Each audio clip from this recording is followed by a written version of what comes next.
ನೋಡಿ, ಇವತ್ತಿನ ಒಂದು ಚರ್ಚೆಯ ಅಂಶ ಯಾವುದು ಅಂತಂದ್ರೆ ಕ್ರಿಮಿನಲ್ ಜಡ್ಜ್ಮೆಂಟ್ ಅಂತ ಹೇಳಿ. ತಾವೆಲ್ಲ ಎಲ್ಲೋ ಒಂದ್ ಕಡೆ ಕ್ರಿಮಿನಲ್ ಜಡ್ಜ್ಮೆಂಟ್ ಹೇಗೆ ನ್ಯಾಯಾಲಯಗಳಲ್ಲಿ ಏನು ಆ ಅದನ್ನ ತೀರ್ಪನ್ನ ಕೊಡ್ತಾರೆ ಅನ್ನೋ ನಿಟ್ಟಿನಲ್ಲಿ ಆಸಕ್ತಿಯಿಂದ ಈ ಒಂದು ತರಗತಿಗೆ ಬಂದಿದ್ದೀರಿ. ಸೊ ಎಲ್ರಿಗೂ ತರಗತಿಗೆ ನಾನು ಏನು ಆಹ್ವಾನ ಬರ್ಮಾಡ್ಕೊಡ್ತಾ ಎಲ್ರಿಗೂ ಧನ್ಯವಾದಗಳನ್ನು ಅರ್ಪಿಸ್ತೀನಿ.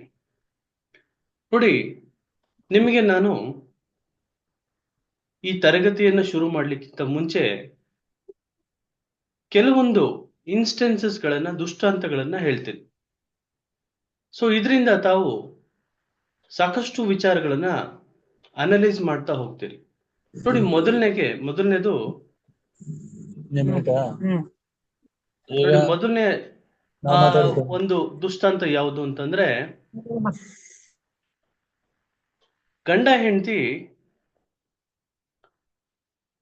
ಒಬ್ರು ಲಾಯರ್ ಹತ್ರ ಬರ್ತಾರೆ. ಒಬ್ಬ ಕೌನ್ಸಿಲರ್ ಹತ್ರ ಹೋಗ್ತಾರೆ. ಅವ್ರ ಹತ್ರ ಹೋಗಿ ಅವ್ರ ಗಂಡ ಹೆಂಡತಿದ್ ಏನ್ ಸಮಸ್ಯೆ ಅಂತಂದ್ರೆ, ಗಂಡ ತುಂಬಾ ಸ್ಟ್ರಿಕ್ಟ್ ವ್ಯಕ್ತಿ, ಹೆಂಡತಿ ತುಂಬಾ ಭಾವುಕ ವ್ಯಕ್ತಿ. ಅವ್ರಿಗೆ ಒಬ್ಳು ಮಗಳಿದ್ದು, ಆ ಮಗಳನ್ನ ತಂದೆ ಹಾಸ್ಟೆಲ್ಗೆ ಸೇರಿಸ್ಬೇಕು, ಯಾಕೆಂದ್ರೆ ಅವಳು ಸರಿಯಾಗಿ ವಿದ್ಯಾಭ್ಯಾಸ ಮಾಡಲಿ, ಅವಳು ಕಡಿಮೆ ಅಂಕವನ್ನು ತಗೋತಾ ಇದ್ದಾಳೆ ಅನ್ನೋದು ತಂದೆಯ ಒಂದು ವಾದ. ಅದೇ ತಾಯಿಗೆ ತನ್ನ ಮಗಳನ್ನ ಬಿಟ್ಟಿರೋದಕ್ಕೆ ಇಷ್ಟ ಇಲ್ಲ. ಆಕೆ ಏನ್ ಹೇಳ್ತಾ ಇದ್ದಾಳೆ ಅಂತಂದ್ರೆ, ಇಲ್ಲ, ನಮ್ಮ ಮಗಳು ನಮ್ಮ ಜೊತೆಗೆ ಇರ್ಲಿ ಅಂತ ಇದ್ದಾಳೆ. ಸೊ ಈ ನಿಟ್ಟಿನಲ್ಲಿ ಆ ಏನ್ ಮಾಡೋದು ಅಂತ ಅವರಿಬ್ರು ತೋಚ್ತಾ ಇಲ್ಲ. ಸೊ ಇದು ಒಂದು ಒಂದು ಇನ್ಸ್ಟೆನ್ಸ್. ಎರಡನೇ ಇನ್ಸ್ಟೆನ್ಸ್ ಏನು ಅಂತಂದ್ರೆ, ಒಂದು ಕ್ಲಾಸ್ನಲ್ಲಿ ಇಬ್ರು ಹುಡುಗರು ಜಗಳವನ್ನ ಆಡ್ತಾ ಇದ್ದಾರೆ. ಏನಕ್ಕೆ ಜಗಳ ಆಡ್ತಾ ಇದ್ದಾರೆ ಅಂತಂದ್ರೆ, ಒಬ್ಬನಿಗೆ ಫ್ಯಾನ್ ಬೇಕು, ಇನ್ನೊಬ್ಬನಿಗೆ ಫ್ಯಾನ್ ಬೇಡ ಅಂತ ಹೇಳಿ. ಈ ನಿಟ್ಟಿನಲ್ಲಿ ಟೀಚರು ಗೊಂದಲಕ್ಕೆ ಒಳಗಾಗಿದ್ದಾರೆ. ಏನ್ ಮಾಡೋದು, ಇಬ್ರು ಕಿತ್ತಾಡ್ತಿದ್ರು. ಒಬ್ಬನಿಗೆ ಫ್ಯಾನ್ ಬೇಕು ಅಂತ ಇದ್ದಾರೆ, ಒಬ್ಬನಿಗೆ ಫ್ಯಾನ್ ಬೇಡ ಅಂತ ಹೇಳಿ ನೋಡಿ, ಇದು ಒಂದು ಉದಾಹರಣೆ. ಇನ್ನೊಂದು ಉದಾಹರಣೆ ಏನು ಅಂತಂದ್ರೆ, ಒಂದು ಕಂಪನಿಯಲ್ಲಿ ಒಂದು ಜಾಬ್ ನೋಟಿಫಿಕೇಶನ್ ಮಾಡಿದ್ದಾರೆ. ಅಲ್ಲಿ ಆ ಕಂಪನಿಗೆ ಬೇಕಾಗಿರೋಂಥವ್ರು ಯಾರು ಅಂತಂದ್ರೆ ಸಾಫ್ಟ್ವೇರ್ ಇಂಜಿನಿಯರ್ ಬೇಕಾಗಿರ್ತಾರೆ. ಆ ನಿಟ್ಟಿನಲ್ಲಿ ಅವರು ಕ್ವಾಲಿಫಿಕೇಶನ್ಸ್ ಅನ್ನ ಮೆನ್ಷನ್ ಮಾಡಿದ್ದಾರೆ ಮತ್ತು ವರ್ಕಿಂಗ್ ಎಕ್ಸ್ಪೀರಿಯನ್ಸ್ ನ ಮೆನ್ಷನ್ ಮಾಡಿದ್ದಾರೆ. ಏನಂತ ಮೆನ್ಷನ್ ಮಾಡಿದ್ದಾರೆ ಅಂದ್ರೆ, ಈ ಉದ್ಯೋಗಕ್ಕೆ ಬೇಕಾಗಿರುವಂತಹ ಅರ್ಹತೆ ಏನು ಅಂತಂದ್ರೆ, ಒಬ್ಬ ಕಂಪ್ಯೂಟರ್ ಸೈನ್ಸ್ ಓದಿರೋಂತಹ ಒಬ್ಬ ಡಿಗ್ರಿ ಹೋಲ್ಡರ್ ಬೇಕು ಅಂತ ಮೆನ್ಷನ್ ಮಾಡಿದ್ದಾರೆ, ಮತ್ತು ಅವನಿಗೆ 2 ವರ್ಷ ವರ್ಕ್ ಎಕ್ಸ್ಪೀರಿಯನ್ಸ್ ಇರಬೇಕು ಅಂತ ಹೇಳಿ. ಸೊ ಈ ನಿಟ್ಟಿನಲ್ಲಿ ಅಮಿತ್ ಅನ್ನೋ ಒಬ್ಬ ಸಾಫ್ಟ್ವೇರ್ ಇಂಜಿನಿಯರ್, ಅವನಿಗೆ ಕಂಪ್ಯೂಟರ್ ಡಿಗ್ರಿ ಇದೆ. ಕಂಪ್ಯೂಟರ್ ಡಿಗ್ರಿ ಅವನ ಹತ್ರ ಇದ್ದು,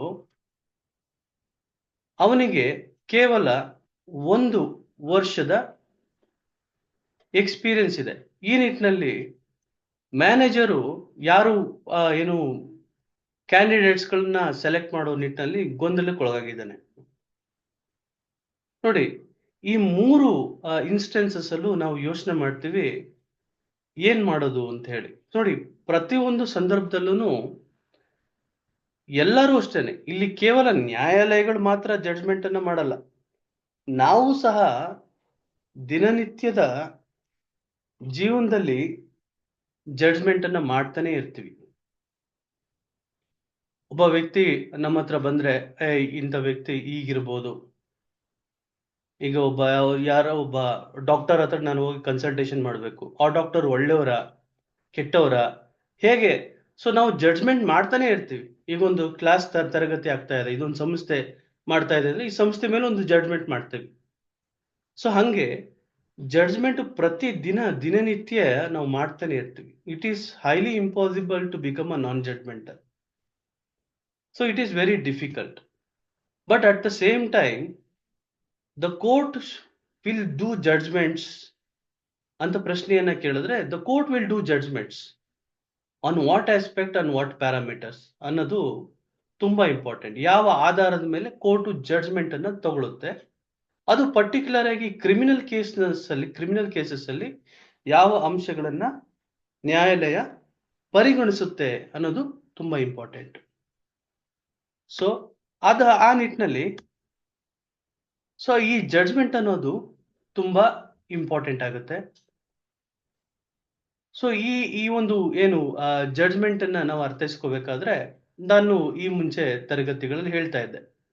ಏನಂತ ಹೇಳ್ತಾ ಇದ್ದೆ ಅಂತಂದ್ರೆ, ಈ ಜಡ್ಜ್ಮೆಂಟ್ ಅನ್ನೋದು ಏನು ಒಳ್ಳೆ ಜಡ್ಜ್ಮೆಂಟ್ ಬರಬೇಕು ಅಂತ ಅನ್ನೋದಾದ್ರೆ, ಸೊ ಯಾವ ಅಂಶನ ನಾವು ನೆನಪಲ್ಲಿ ಇಟ್ಕೋಬೇಕು ಅಂತಂದ್ರೆ, ಮೊದಲು ಕೋರ್ಟ್ಗಳು ಹೇಗೆ ಕಾರ್ಯವನ್ನ ನಿರ್ವಹಿಸ್ತವೆ ಅನ್ನೋ ವಿಚಾರವನ್ನ ನಾವು ನೆನಪಲ್ಲಿ ಇಟ್ಕೋಬೇಕಾಗ್ತದೆ. ನೋಡಿ, ಕೋರ್ಟು ಯಾವ ಆಧಾರದ ಮೇಲೆ ಜಡ್ಜ್ಮೆಂಟ್ ಮಾಡುತ್ತೆ ಅಂತಂದ್ರೆ, ಕೇಸಿನ ಫ್ಯಾಕ್ಟ್ಸ್ ಮೇಲೆ ಜಡ್ಜ್ಮೆಂಟ್ ಅನ್ನ ಮಾಡುತ್ತೆ. ಕೇವಲ ಫ್ಯಾಕ್ಟ್ಸ್ ಆಧಾರದ ಮೇಲೆ ಜಡ್ಜ್ಮೆಂಟ್ ಮಾಡುತ್ತಾ? ಯಾವುದೋ ಒಂದು ಕಂಪ್ಲೇಂಟ್ ಮಾಡಿದ್ರು, ಪೊಲೀಸ್ನವರು ಒಂದು ಅದ್ರ ಮೇಲೆ ಚಾರ್ಜ್ ಶೀಟ್ ಅನ್ನ ಹಾಕಿದ್ರು, ಆ ಚಾರ್ಜ್ ಶೀಟ್ ಮೇಲೆ ಮಾತ್ರ ಆ ಡಿಸಿಷನ್ ಅನ್ನು ತಗೊಳುತ್ತಾ ಅಂತ ಪ್ರಶ್ನೆಯನ್ನ ಕೇಳಿದ್ರೆ, ಚಾರ್ಜ್ ಶೀಟ್ ಆಧಾರದ ಮೇಲೆ ಮಾತ್ರ ಡಿಸಿಷನ್ ತಗೊಳ್ಳೋದಿಲ್ಲ. ಹಾಗಾದ್ರೆ ಅಕ್ಯೂಸ್ಡ್ ಏನಿರ್ತಾನೆ, ಅಕ್ಯೂಸ್ಡಿನ ಒಂದು ಆಧಾರದ ಮೇಲೆ ಜಡ್ಜ್ಮೆಂಟ್ ಅನ್ನ ತಗೊಳುತ್ತಾ ಅಂತ ಪ್ರಶ್ನೆಯನ್ನ ಕೇಳಿದ್ರೆ, ಜಡ್ಜ್ಮೆಂಟಿನ ಅಕ್ಯೂಸ್ಡಿನ ಏನು ಸ್ಟೇಟ್ಮೆಂಟ್ಸ್ ಅಥವಾ ಡಿಫೆನ್ಸಿನ ಆಧಾರದ ಮೇಲೂ ಸಹ ಜಡ್ಜ್ಮೆಂಟ್ ಅನ್ನ ತಗೊಳ್ಳೋದಿಲ್ಲ. ಹಾಗಾದ್ರೆ ಯಾವುದ್ರ ಆಧಾರದ ಮೇಲೆ ತಗೊಳುತ್ತೆ ಸರ್? ಹಾಗಾದ್ರೆ ಜಡ್ಜ್ಮೆಂಟ್ ಅಂದ್ರೆ ಏನು ಎಕ್ಸಾಕ್ಟ್ ಆಗಿ? ಕಾನೂನು ಏನ್ ಹೇಳುತ್ತೆ, ಪ್ರಾವಿಷನ್ಸ್ ಏನ್ ಹೇಳುತ್ತೆ ಅಂತ ನೀವು ಪ್ರಶ್ನೆಯನ್ನ ಕೇಳ್ಬೋದು. ನೋಡಿ, ನಾನು ನಿಮ್ಗೆ ಒಂದು ಸಣ್ಣದಾಗಿ ಒಂದು ಕತೆ ಹೇಳ್ತೀನಿ. ಒಂದು ರಾಜ ಆಸ್ಥಾನದಲ್ಲಿ, ಈ ಕತೆ ತಮ್ಗೆ ಗೊತ್ತಿರ್ಬೋದು. ಒಂದು ರಾಜನ ಆಸ್ಥಾನದಲ್ಲಿ ಒಬ್ಳು ಹೆಂಗಸು,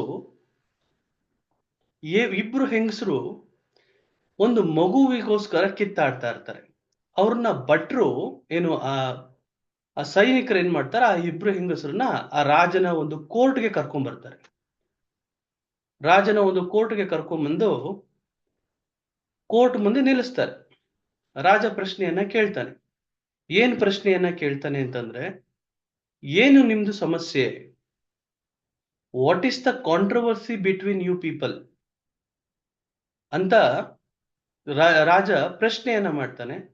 ಆ ಸಂದರ್ಭದಲ್ಲಿ ಅಲ್ಲಿದ್ದಂತಹ ಒಬ್ಬ ಮೊದಲ ಹೆಂಗಸು ಹೇಳ್ತಾಳೆ, ಮೊದಲ ಮಹಿಳೆ ಹೇಳ್ತಾಳೆ, ನೋಡಿ ಸ್ವಾಮಿ, ಈ ಮಗು ಏನಿದೆಯಲ್ಲ, ಇದು ನನ್ನ ಮಗು, ನಾನು ಜನ್ಮ ನೀಡಿದ ತಾಯಿ. ಹಾಗಾಗಿ ಈ ಮಗುವನ್ನ ಈಕೆ ನನ್ನಿಂದ ಕಸ್ಕೊಳಕ್ ಬಂದಿದ್ದಾಳೆ. ಸೊ ಹಾಗಾಗಿ ದಯವಿಟ್ಟು ನನ್ನ ಮಗುವನ್ನ ನನಗೆ ಕೊಡ್ಸಿ ಸ್ವಾಮಿ ಅಂತ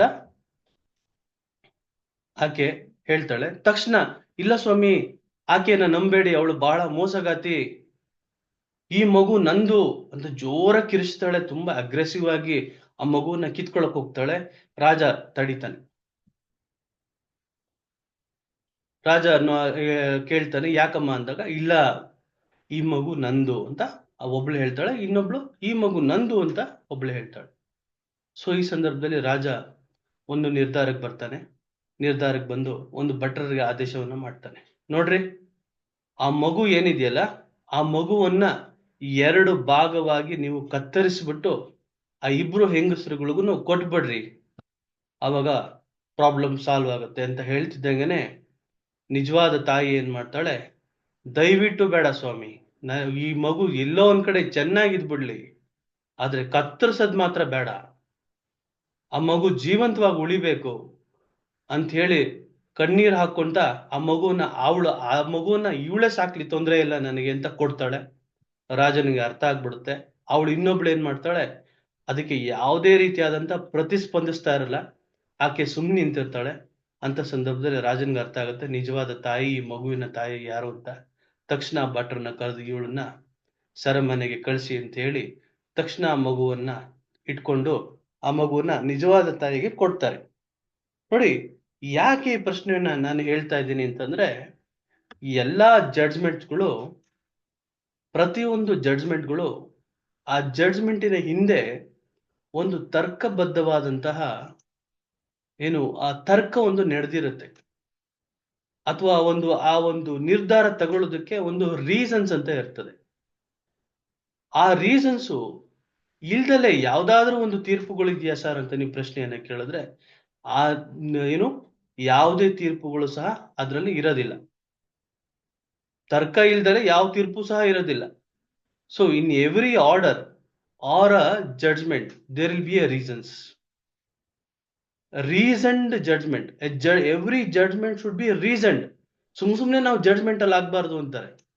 ಯಾರೋ ಒಂದು ಹುಡುಗ ಹುಡುಗಿ ಪಕ್ಕದಲ್ಲಿ ಮಾತಾಡ್ತಾ ಇದ್ರು, ಗಾಡಿಲಿ ಹೋಗ್ತಾ ಇದ್ರು, ತುಂಬಾ ಫ್ರೆಂಡ್ಲಿ ಆಗಿ ಬಿಹೇವ್ ಮಾಡ್ತಾ ಇದ್ರು ಅಂದಿದ ತಕ್ಷಣ ನಾವು ಅವ್ರಿಬ್ರು ಪ್ರೇಮಿಗಳು ಅಂತ ಹೇಳಿ ಜಡ್ಜ್ಮೆಂಟ್ ಅನ್ನು ತಗೊಳ್ಳುವಂಥದ್ದು. ಸೊ ಯಾಕೆ ಯಾವ್ದೋ ಒಂದು ಹೆಣ್ಮಗಳು ತುಂಬಾ ಫ್ಯಾಷನಬಲ್ ಆಗಿ ಡ್ರೆಸ್ ಮಾಡ್ಕೊಂಡು ಶಾರ್ಟ್ ಡ್ರೆಸ್ ಹಾಕೊಂಡು ಅಂದಿದ ತಕ್ಷಣ ಈ ಒಂದು ಮಹಿಳೆಯ ನಡತೆ ಸರಿ ಇಲ್ಲ ಅಂತ ಹೇಳಿ ಜಡ್ಜ್ಮೆಂಟ್ ಅನ್ನು ತಗೊಳ್ಳೋದು. ಸೊ ಹಾಗಾಗಿ see here, before giving a judgment you should not be judgmental ಅಂತ. ಅಂದ್ರೆ ಬಯಾಸ್ ಆಗ್ಬಾರ್ದು ಅಂತ ಹೇಳಿ. Without any bias a judgment has to be pronounced ಅಂತ. ಯಾರೋ ಒಬ್ಬ ಸಿನಿಮಾ ನಟ ಆಗಿದ್ದು, ಬಹಳ ಒಂದು ಹೆಸರನ್ನ ಮಾಡಿದ್ದು, ಅವನಿಗೆ ಸಾಕಷ್ಟು ಜನ ಫಾಲೋವರ್ಸ್ ಇದ್ದು, ಸಾಕಷ್ಟು ಸೋಷಿಯಲ್ ಸರ್ವಿಸ್ ಅನ್ನ ಮಾಡಿರ್ತಾರೆ. ಆಗ ಮಾತ್ರಕ್ಕೆ ಅವನ ಪರವಾಗಿ ಆದೇಶವನ್ನ ಮಾಡ್ಬೇಕಾ ಅಂತ ಪ್ರಶ್ನೆ. ಅವನು ಸಾಕಷ್ಟು ಜನಕ್ಕೆ ಸಹಾಯ ಮಾಡಿರ್ತಾನೆ. ಆ ನಿಟ್ಟಲ್ಲಿ ಆತನಿಗೆ ಒಂದು ನಾವು ರಕ್ಷಣೆಯನ್ನು ಕೊಡ್ಬೇಕಾ, ಅವನ ಪರವಾಗಿ ತೀರ್ಪು ಕೊಡ್ಬೇಕಾ ಅಂತ ಪ್ರಶ್ನೆ ಉದ್ಭವ ಆದಾಗ, ಸೊ ಅದು ನ್ಯಾಯಾಲಯದಲ್ಲಿ ಇರೋದಿಲ್ಲ. ನ್ಯಾಯಾಲಯ ಅದರದೇ ಆದಂತ ಒಂದು ಪ್ಯಾರಾಮೀಟರ್ಸ್ ಇದೆ. ನೋಡಿ, ಇಲ್ಲಿ ನಾವು ಅರ್ಥ ಮಾಡ್ಕೊಬೇಕಾಗಿರೋದು ಏನು ಅಂತಂದ್ರೆ, ಪ್ರತಿಯೊಂದು ತೀರ್ಪುಗಳಲ್ಲೂ ಈ ಒಂದು 3 ಕಂಟೆಂಟ್ ಇರ್ತದೆ. ಯಾವುದು ಸರ್ ಅದು 3 ಕಂಟೆಂಟ್ ಅಂತ ನೀವು ಪ್ರಶ್ನೆಯನ್ನ ಕೇಳಿದ್ರೆ, ನೋಡಿ, ಮೊದಲನೇದು ಯಾವ ಕಂಟೆಂಟ್ ಅಂತಂದ್ರೆ, every judgement has a points for determination ಅಂತ. Every judgement has a points for determination ಅಂತ ಹೇಳಿ. What is this points for determination ಅಂತ ನೀವು ಪ್ರಶ್ನೆಯನ್ನ ಕೇಳಿದ್ರೆ, ನೋಡಿ, ಇದನ್ನ ನಾವು ಹೆಂಗ್ ಅರ್ಥೈಸ್ಕೊಂತೀವಿ ಅಂತಂದ್ರೆ, ನೋಡಿ, ಪ್ರತಿಯೊಂದು ನ್ಯಾಯಾಲಯಗಳು ಕಾರ್ಯನಿರ್ವಹಿಸುವಂತ ಸಂದರ್ಭದಲ್ಲಿ ತನ್ನ ಒಂದು ನ್ಯಾಯಾಲಯಕ್ಕೆ ಕೇಸ್ ಬಂದಂತ ಸಂದರ್ಭದಲ್ಲಿ ಕೇಸನ್ನ ಹಾಕ್ದಂತ ವ್ಯಕ್ತಿ ಯಾರ ವಿರುದ್ಧ ಕೇಸನ್ನ ಹಾಕ್ತಾನೆ, ಆ ನಿಟ್ಟಿನಲ್ಲಿ ಈಗ ನಾವು ಒಂದು ಸಿವಿಲ್ ನ್ಯಾಯಾಲಯ, ಒಂದು ಸಿವಿಲ್ ನ ಕೇಸನ್ನ ಅಂತ ನಾವು ಅನ್ಕೊಂಡಾಗ, ಯಾರು ಕೇಸನ್ನ ಹೂಡ್ತಾನಲ್ಲ ಅವನು ಒಂದು ದಾವಾ ಪತ್ರವನ್ನ ಹಾಕ್ತಾನೆ. ಆ ದಾವಾ ಪತ್ರದಲ್ಲಿ, ನೋಡಿ, ನನಗೆ ಇಂಥವನು ಮೋಸವನ್ನ ಮಾಡಿದ್ದಾನೆ, ಇಂಥವನು ಹಣವನ್ನ ಕೊಟ್ಟಿಲ್ಲ, ನನಗೆ ಒಂದು ಚೀಟಿಂಗ್ ಅನ್ನ ಮಾಡಿದ್ದಾನೆ ಅಂತ ಹೇಳಿ ಒಂದು ದಾವಾ ಪತ್ರವನ್ನ ಸಲ್ಲಿಸ್ತಾನೆ ಒಂದು ಸಿವಿಲ್ ಕೇಸ್ನಲ್ಲಿ. ಸೊ ಅದಕ್ಕೆ ಆ ಸಂದರ್ಭದಲ್ಲಿ ನ್ಯಾಯಾಲಯ ಏನ್ ಮಾಡುತ್ತೆ, ಆಪೋಸಿಟ್ ಪಾರ್ಟಿ ಯಾರಿರ್ತಾನೆ, ಅವ್ನು ಯಾರನ್ನ ಮೇಲೆ ಒಂದು ದೂಷಣೆ ಮಾಡ್ತಾ ಇರ್ತಾನಲ್ಲ, ಆ ವ್ಯಕ್ತಿಗೆ ಒಂದು ಸಮನ್ಸ್ ಅನ್ನ, ನೋಟಿಸ್ ಅನ್ನ ಕಳಿಸುತ್ತೆ. ಆ ಸಮನ್ಸ್ ಅನ್ನ, ನೋಟಿಸ್ ಅನ್ನ ಕಳಿಸಿ ಅವನನ್ನ ಕೋರ್ಟ್ಗೆ ಬರಮಾಡ್ಕೊಳ್ಳುತ್ತೆ. ಅವನು ಬಂದು ಒಂದು ಪ್ರತಿವಾದ ಪತ್ರವನ್ನ ಸಲ್ಲಿಸ್ತಾನೆ. ಪ್ರತಿವಾದ ಪತ್ರವನ್ನ ಸಲ್ಲಿಸಿ ಅವನು ಯಾಕೆ ಆ ಒಂದು ಆದೇಶವನ್ನ, ಇವನ್ ವಿರುದ್ಧ ಆದೇಶವನ್ನ ಮಾಡಬಾರ್ದು ಅಂತ ಹೇಳಿ ತನ್ನ ರೀಸನ್ಸ್ ಅನ್ನ ಕೊಡ್ತಾನೆ. ಸೊ ಈ ನಿಟ್ಟಿನಲ್ಲಿ ಯಾರು ಕೇಸನ್ನ ಹಾಕಿರ್ತಾನೆ, ಸೊ ಇವನು ನನಗೆ ದುಡ್ಡು ಕೊಡ್ಬೇಕಾಗಿದೆ, ಅಥವಾ ಇವ್ ನನಗೆ ಭಾಗ ಕೊಡ್ಬೇಕಾಗಿದೆ, ಈ ಒಂದು ಆಸ್ತಿಲಿ ಭಾಗ ನನಗೆ ಬೇಕಾಗಿದೆ, ಇದ್ರಲ್ಲಿ ನನಗೆ ಹಕ್ಕಿದೆ ಅಂತ ಹೇಳ್ತಾ ಇರ್ತಾನಲ್ಲ, ಈ ನಿಟ್ಟಿನಲ್ಲಿ ಸಾಕ್ಷಿಗಳನ್ನ ಒದಗಿಸ್ಬೇಕಾಗತ್ತೆ. ನೋಡಿ, ಅದನ್ನ ನಾವು ಎವಿಡೆನ್ಸ್ ಅಂತ ಕರಿತೀವಿ. ಈವನ್ ಸಿವಿಲ್ ಕೇಸ್ಗಳಲ್ಲಿ ಅದನ್ನ ನಾವು ಪ್ಲೈಂಟಿಫ್ ಎವಿಡೆನ್ಸ್ ಅಂತ ಕರಿತೀವಿ. ನೋಡಿ, ಪ್ಲೈಂಟಿಫ್ ಅಂತಂದ್ರೆ ಸಿವಿಲ್ ಕೇಸ್ಗಳಲ್ಲಿ ಯಾರು ದಾವವನ್ನ ಹಾಕಿರ್ತಾನೆ ಅವನು ಪ್ಲೈಂಟಿಫ್. ಯಾರು ಅಪೋಸಿಟ್ ಪಾರ್ಟಿ ಇರ್ತಾನಲ್ಲ, ಅವನನ್ನ ನಾವೇನಂತ ಕರಿತೀವಿ, ಡಿಫೆಂಡೆಂಟ್ ಅಂತ ಕರಿತೀವಿ, ಅಥವಾ ಪ್ರತಿವಾದಿ, ವಾದಿ ಮತ್ತು ಪ್ರತಿವಾದಿ. ಸೊ ಇಲ್ಲಿ ಪ್ರತಿವಾದಿ ಬಂದು ಒಂದು ಪ್ರತಿವಾದ ಪತ್ರವನ್ನ ಸಲ್ಲಿಸ್ತಾನೆ, ರಿಟರ್ನ್ ಸ್ಟೇಟ್ಮೆಂಟ್ ಅಥವಾ ಅಬ್ಜೆಕ್ಷನ್ ಸ್ಟೇಟ್ಮೆಂಟ್ ಅಂತ ನಾವು ಕರಿತೀವಿ. ಅಬ್ಜೆಕ್ಷನ್ ಸ್ಟೇಟ್ಮೆಂಟ್ ಅನ್ನ ಹಾಕ್ತಾನೆ. ತದನಂತರ ಅಬ್ಜೆಕ್ಷನ್ ಸ್ಟೇಟ್ಮೆಂಟ್ ಆದ್ಮೇಲೆ ಸೊ ಮಧ್ಯದಲ್ಲಿ ಏನಾದ್ರೂ ಒಂದು ಆದೇಶವನ್ನ ಆಗ್ಬೇಕು ನೋಡಿ, ಮಧ್ಯದಲ್ಲಿ ಆದೇಶ ಆಗ್ಬೇಕು. ಈ ಮಧ್ಯ ಆದೇಶ ಅಥವಾ ಇಂಟ್ರಿಮ್ ಆರ್ಡರ್ ಅಂತ ಕರಿತೀವಿ. ಸೊ ಈ ಇಂಟ್ರಿಮ್ ಮಧ್ಯದಲ್ಲಿ ಒಂದು ಆದೇಶ ಆಗ್ಬೇಕು. ಆ ನಿಟ್ಟಿನಲ್ಲಿ ಏನಾದ್ರು ಒಂದು ಇಂಟ್ರಿಮ್ ಅಪ್ಲಿಕೇಶನ್ ಅನ್ನ ಹಾಕಿದ್ರೆ ಅಥವಾ ಇಂಟರ್ಲೊಕೇಟರಿ ಅಪ್ಲಿಕೇಶನ್ ಹಾಕಿದ್ರೆ ಮೊದಲು ಆ ತೀರ್ಮಾನವನ್ನ ಮಾಡ್ತಾರೆ. ಸೊ ಇಂಟರ್ಲೊಕೇಟರಿ ಅಪ್ಲಿಕೇಶನ್ ಅಂತಂದ್ರೆ ಏನು, ಅದಕ್ಕೆ ಉದಾಹರಣೆ ಏನು ಅಂತಂದ್ರೆ, ಈಗ ಒಂದು ಯಾವುದೋ ಒಂದು ಆಸ್ತಿಯ ವಿಚಾರವಾಗಿ ಅಣ್ಣ ತಮ್ಮದಿರೋ ಅಥವಾ ಒಂದು ಯಾವುದೋ ಒಂದು ಕಾಂಪ್ಲೆಕ್ಸ್ ಇರ್ತದೆ. ಆ ಕಾಂಪ್ಲೆಕ್ಸ್ ಅಲ್ಲಿ ಒಂದು ಸುಮಾರು ಅಂಗಡಿಗಳಿರ್ತವೆ. ಆ ಅಂಗಡಿಗಳಲ್ಲಿ ಬಾಡಿಗೆಗಳು ಬರ್ತಾ ಇರುತ್ತೆ. ಸೊ ಆ ಇಬ್ರು ಅಣ್ಣ ತಮ್ಮದಿರ್ತಾರೆ. ಆ ಅಣ್ಣ ತಮ್ಮದಿರ ಮಧ್ಯದಲ್ಲಿ ಡಿಸ್ಪ್ಯೂಟ್ ಇರ್ತದೆ. ಸೊ ಆ ಡಿಸ್ಪ್ಯೂಟ್ ಇದ್ದು ಆ ಬಾಡಿಗೆಗಳನ್ನ ಏನ್ ಮಾಡ್ತಾ ಇರ್ತಾನೆ, ಅಣ್ಣ ಅದನ್ನ ತಗೋತಾ ಇರ್ತಾನೆ ತಂದೆ ತೀರೋದ ನಂತರ. ಆದ್ರೆ ತಮ್ಮನು ಕೊಡ್ತಾ ಇರೋದಿಲ್ಲ. ಆ ಸಂದರ್ಭದಲ್ಲಿ ಏನ್ ಮಾಡ್ತಾರೆ, ಸೊ ಈ ಒಂದು ಏನು ರೆಂಟ್ ಬರ್ತಾ ಇರ್ತದಲ್ಲ, ಆ ರೆಂಟ್ ಅನ್ನ ನೀವು ಕೋರ್ಟ್ಗೆ ಡೆಪಾಸಿಟ್ ಮಾಡಿ ಅಂತ ಹೇಳಿ ಆದೇಶವನ್ನ ಮಾಡುವಂಥದ್ದು. ಯಾವುದೋ ಒಂದು ಲೀಸ್ಗೆ ಯಾವ್ದೋ ಒಂದು ತೆಂಗಿನ ತೋಟ ವಿಚಾರವಾಗಿ ಯಾವುದೋ ಒಂದು ಸ್ಪೆಸಿಫಿಕ್ ಪರ್ಫಾರ್ಮೆನ್ಸ್ ಆಫ್ ಕಾಂಟ್ರಾಕ್ಟ್ ಸೂಟ್ಗಳಲ್ಲಿ ಈ ತೆಂಗಿನ ತೋಟದಲ್ಲಿ ಬರುವಂತ ಆದಾಯ ಏನಿರುತ್ತೆ ಅದನ್ನು ಒಬ್ಬ ತಿಂತಾ ಇರ್ತಾನೆ. ಸೊ ಇನ್ನೊಬ್ಬನು ಕೊಡ್ತಾ ಇರಲ್ಲ. ಅಂತ ಸಂದರ್ಭದಲ್ಲಿ ಅದನ್ನ ನೀವು ಕೋರ್ಟ್ಗೆ ಕೊಡಿ ಅಂತ ಹೇಳಿ ಒಂದು ಇಂಟರ್ಲೊಕೇಟರ್ ಆದೇಶವನ್ನ ಮಾಡುವಂಥದ್ದು. ಅಥವಾ ಯಾವುದೋ ಒಂದು ಪ್ರಾಪರ್ಟಿನ ಏನು ಸೀಸ್ ಮಾಡಿರ್ತಾರೆ ಪೊಲೀಸ್ನವರು, ಆ ಪ್ರಾಪರ್ಟಿ ಏನಾಗ್ತಾ ಇರುತ್ತೆ, ಪೆರಿಶ್ ಆಗ್ತಾ ಇರುತ್ತೆ. ಅದು ಏನು ಹಾಳಾಗಂತ ಸಂಭವ ಇರುತ್ತೆ. ಆ ಸಂದರ್ಭದಲ್ಲಿ ಕೋರ್ಟೆ ಅದನ್ನ ಮಾರಾಟ ಮಾಡುವಂತ ಒಂದು ಆದೇಶವನ್ನ ಕೋರ್ಟು, ನ್ಯಾಯಾಲಯ ಕೊಡುತ್ತೆ. ಸೊ ಈ ನಿಟ್ಟಿನಲ್ಲಿ ಇಂಟರ್ಲೊಕೇಟರಿ ಆರ್ಡರ್ ಅಂತ ಹೇಳಿ ಅದನ್ನ ಮಾಡ್ತಾರೆ. ಅದಾದ ನಂತರ ಯಾರು ದಾವವನ್ನ ಸಲ್ಲಿಸಿರ್ತಾರೆ ಅವ್ರಿಗೆ ಒಂದು ಎವಿಡೆನ್ಸ್ ಅನ್ನ ಹಾಕುವಂತ ಒಂದು ಅವಕಾಶವನ್ನ ಕೊಡ್ತಾರೆ. ಸೊ ಎವಿಡೆನ್ಸ್ ಅನ್ನ ಹಾಕುವಂತ ಅವಕಾಶ ಕೊಟ್ಟು ಅವರು ಒಂದು ಎವಿಡೆನ್ಸ್, ಡಾಕ್ಯುಮೆಂಟರಿ ಎವಿಡೆನ್ಸ್ ಅನ್ನ ಕೊಡ್ತಾರೆ ಮತ್ತು ಅವರು ಡಿಪೋಸಿಷನ್ಸ್ ಅನ್ನ ಕೊಡ್ತಾರೆ, ಹೇಳಿಕೆಗಳನ್ನ ಕೊಡ್ತಾರೆ. ಆ ಹೇಳಿಕೆಗಳನ್ನ ಕ್ರಾಸ್ ಮಾಡ್ಲಾಗುತ್ತೆ. ಅದೇ ರೀತಿಯಲ್ಲಿ ಪ್ರತಿವಾದಿ ಪತ್ರ, ಪ್ರತಿವಾದಿ ಯಾರು ಅಪೋಸಿಟ್ ಪಾರ್ಟಿ ಇರ್ತಾನೆ ಅವನಿಗೆ ಒಂದು ಅವಕಾಶ ಕೊಡ್ತಾರೆ. ಅವನು ಒಂದು ಎವಿಡೆನ್ಸ್ ಅನ್ನ ಹಾಕ್ತಾನೆ. ಅದನ್ನ ಯಾರು ಪ್ಲೈಂಟಿಫ್ ಯಾರು ಇರ್ತಾರೆ ಆ ಪ್ಲೈಂಟಿಫ್ ಅವರು ಕ್ರಾಸ್ ಎಕ್ಸಾಮಿನೇಷನ್ ಮಾಡ್ತಾರೆ.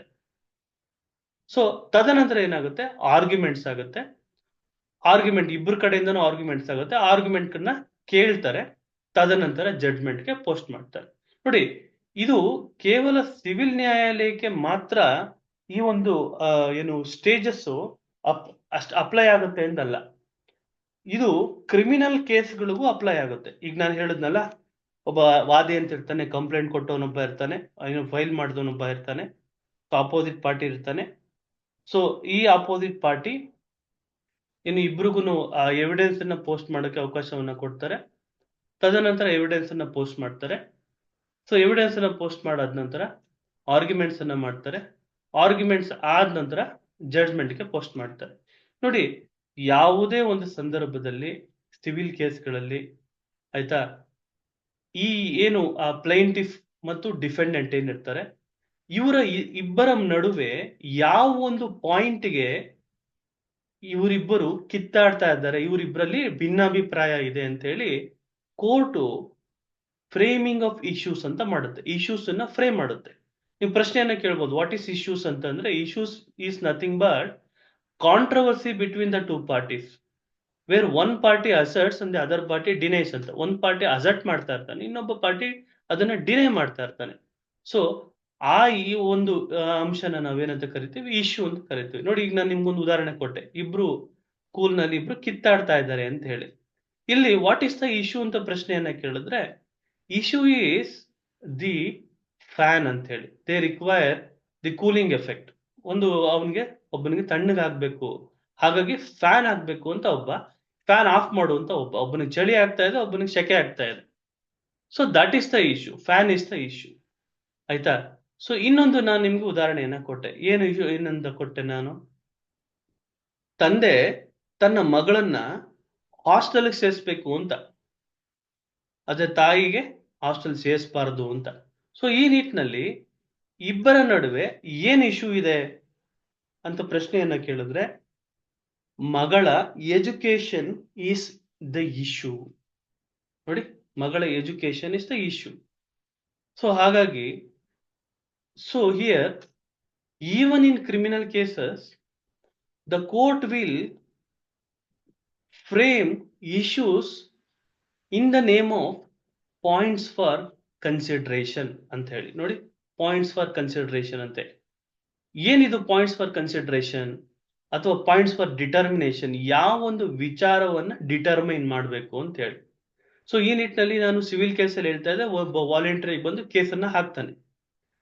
ಅದೇ ಕ್ರಿಮಿನಲ್ ಕೇಸ್ನಲ್ಲಿ ಕಂಪ್ಲೇಂಟ್ ಹಾಕೋನು ಯಾರು ಸರ್ ಅಂತ ಪ್ರಶ್ನೆಯನ್ನ ಕೇಳಿದ್ರೆ, ಪೊಲೀಸ್ನವರು.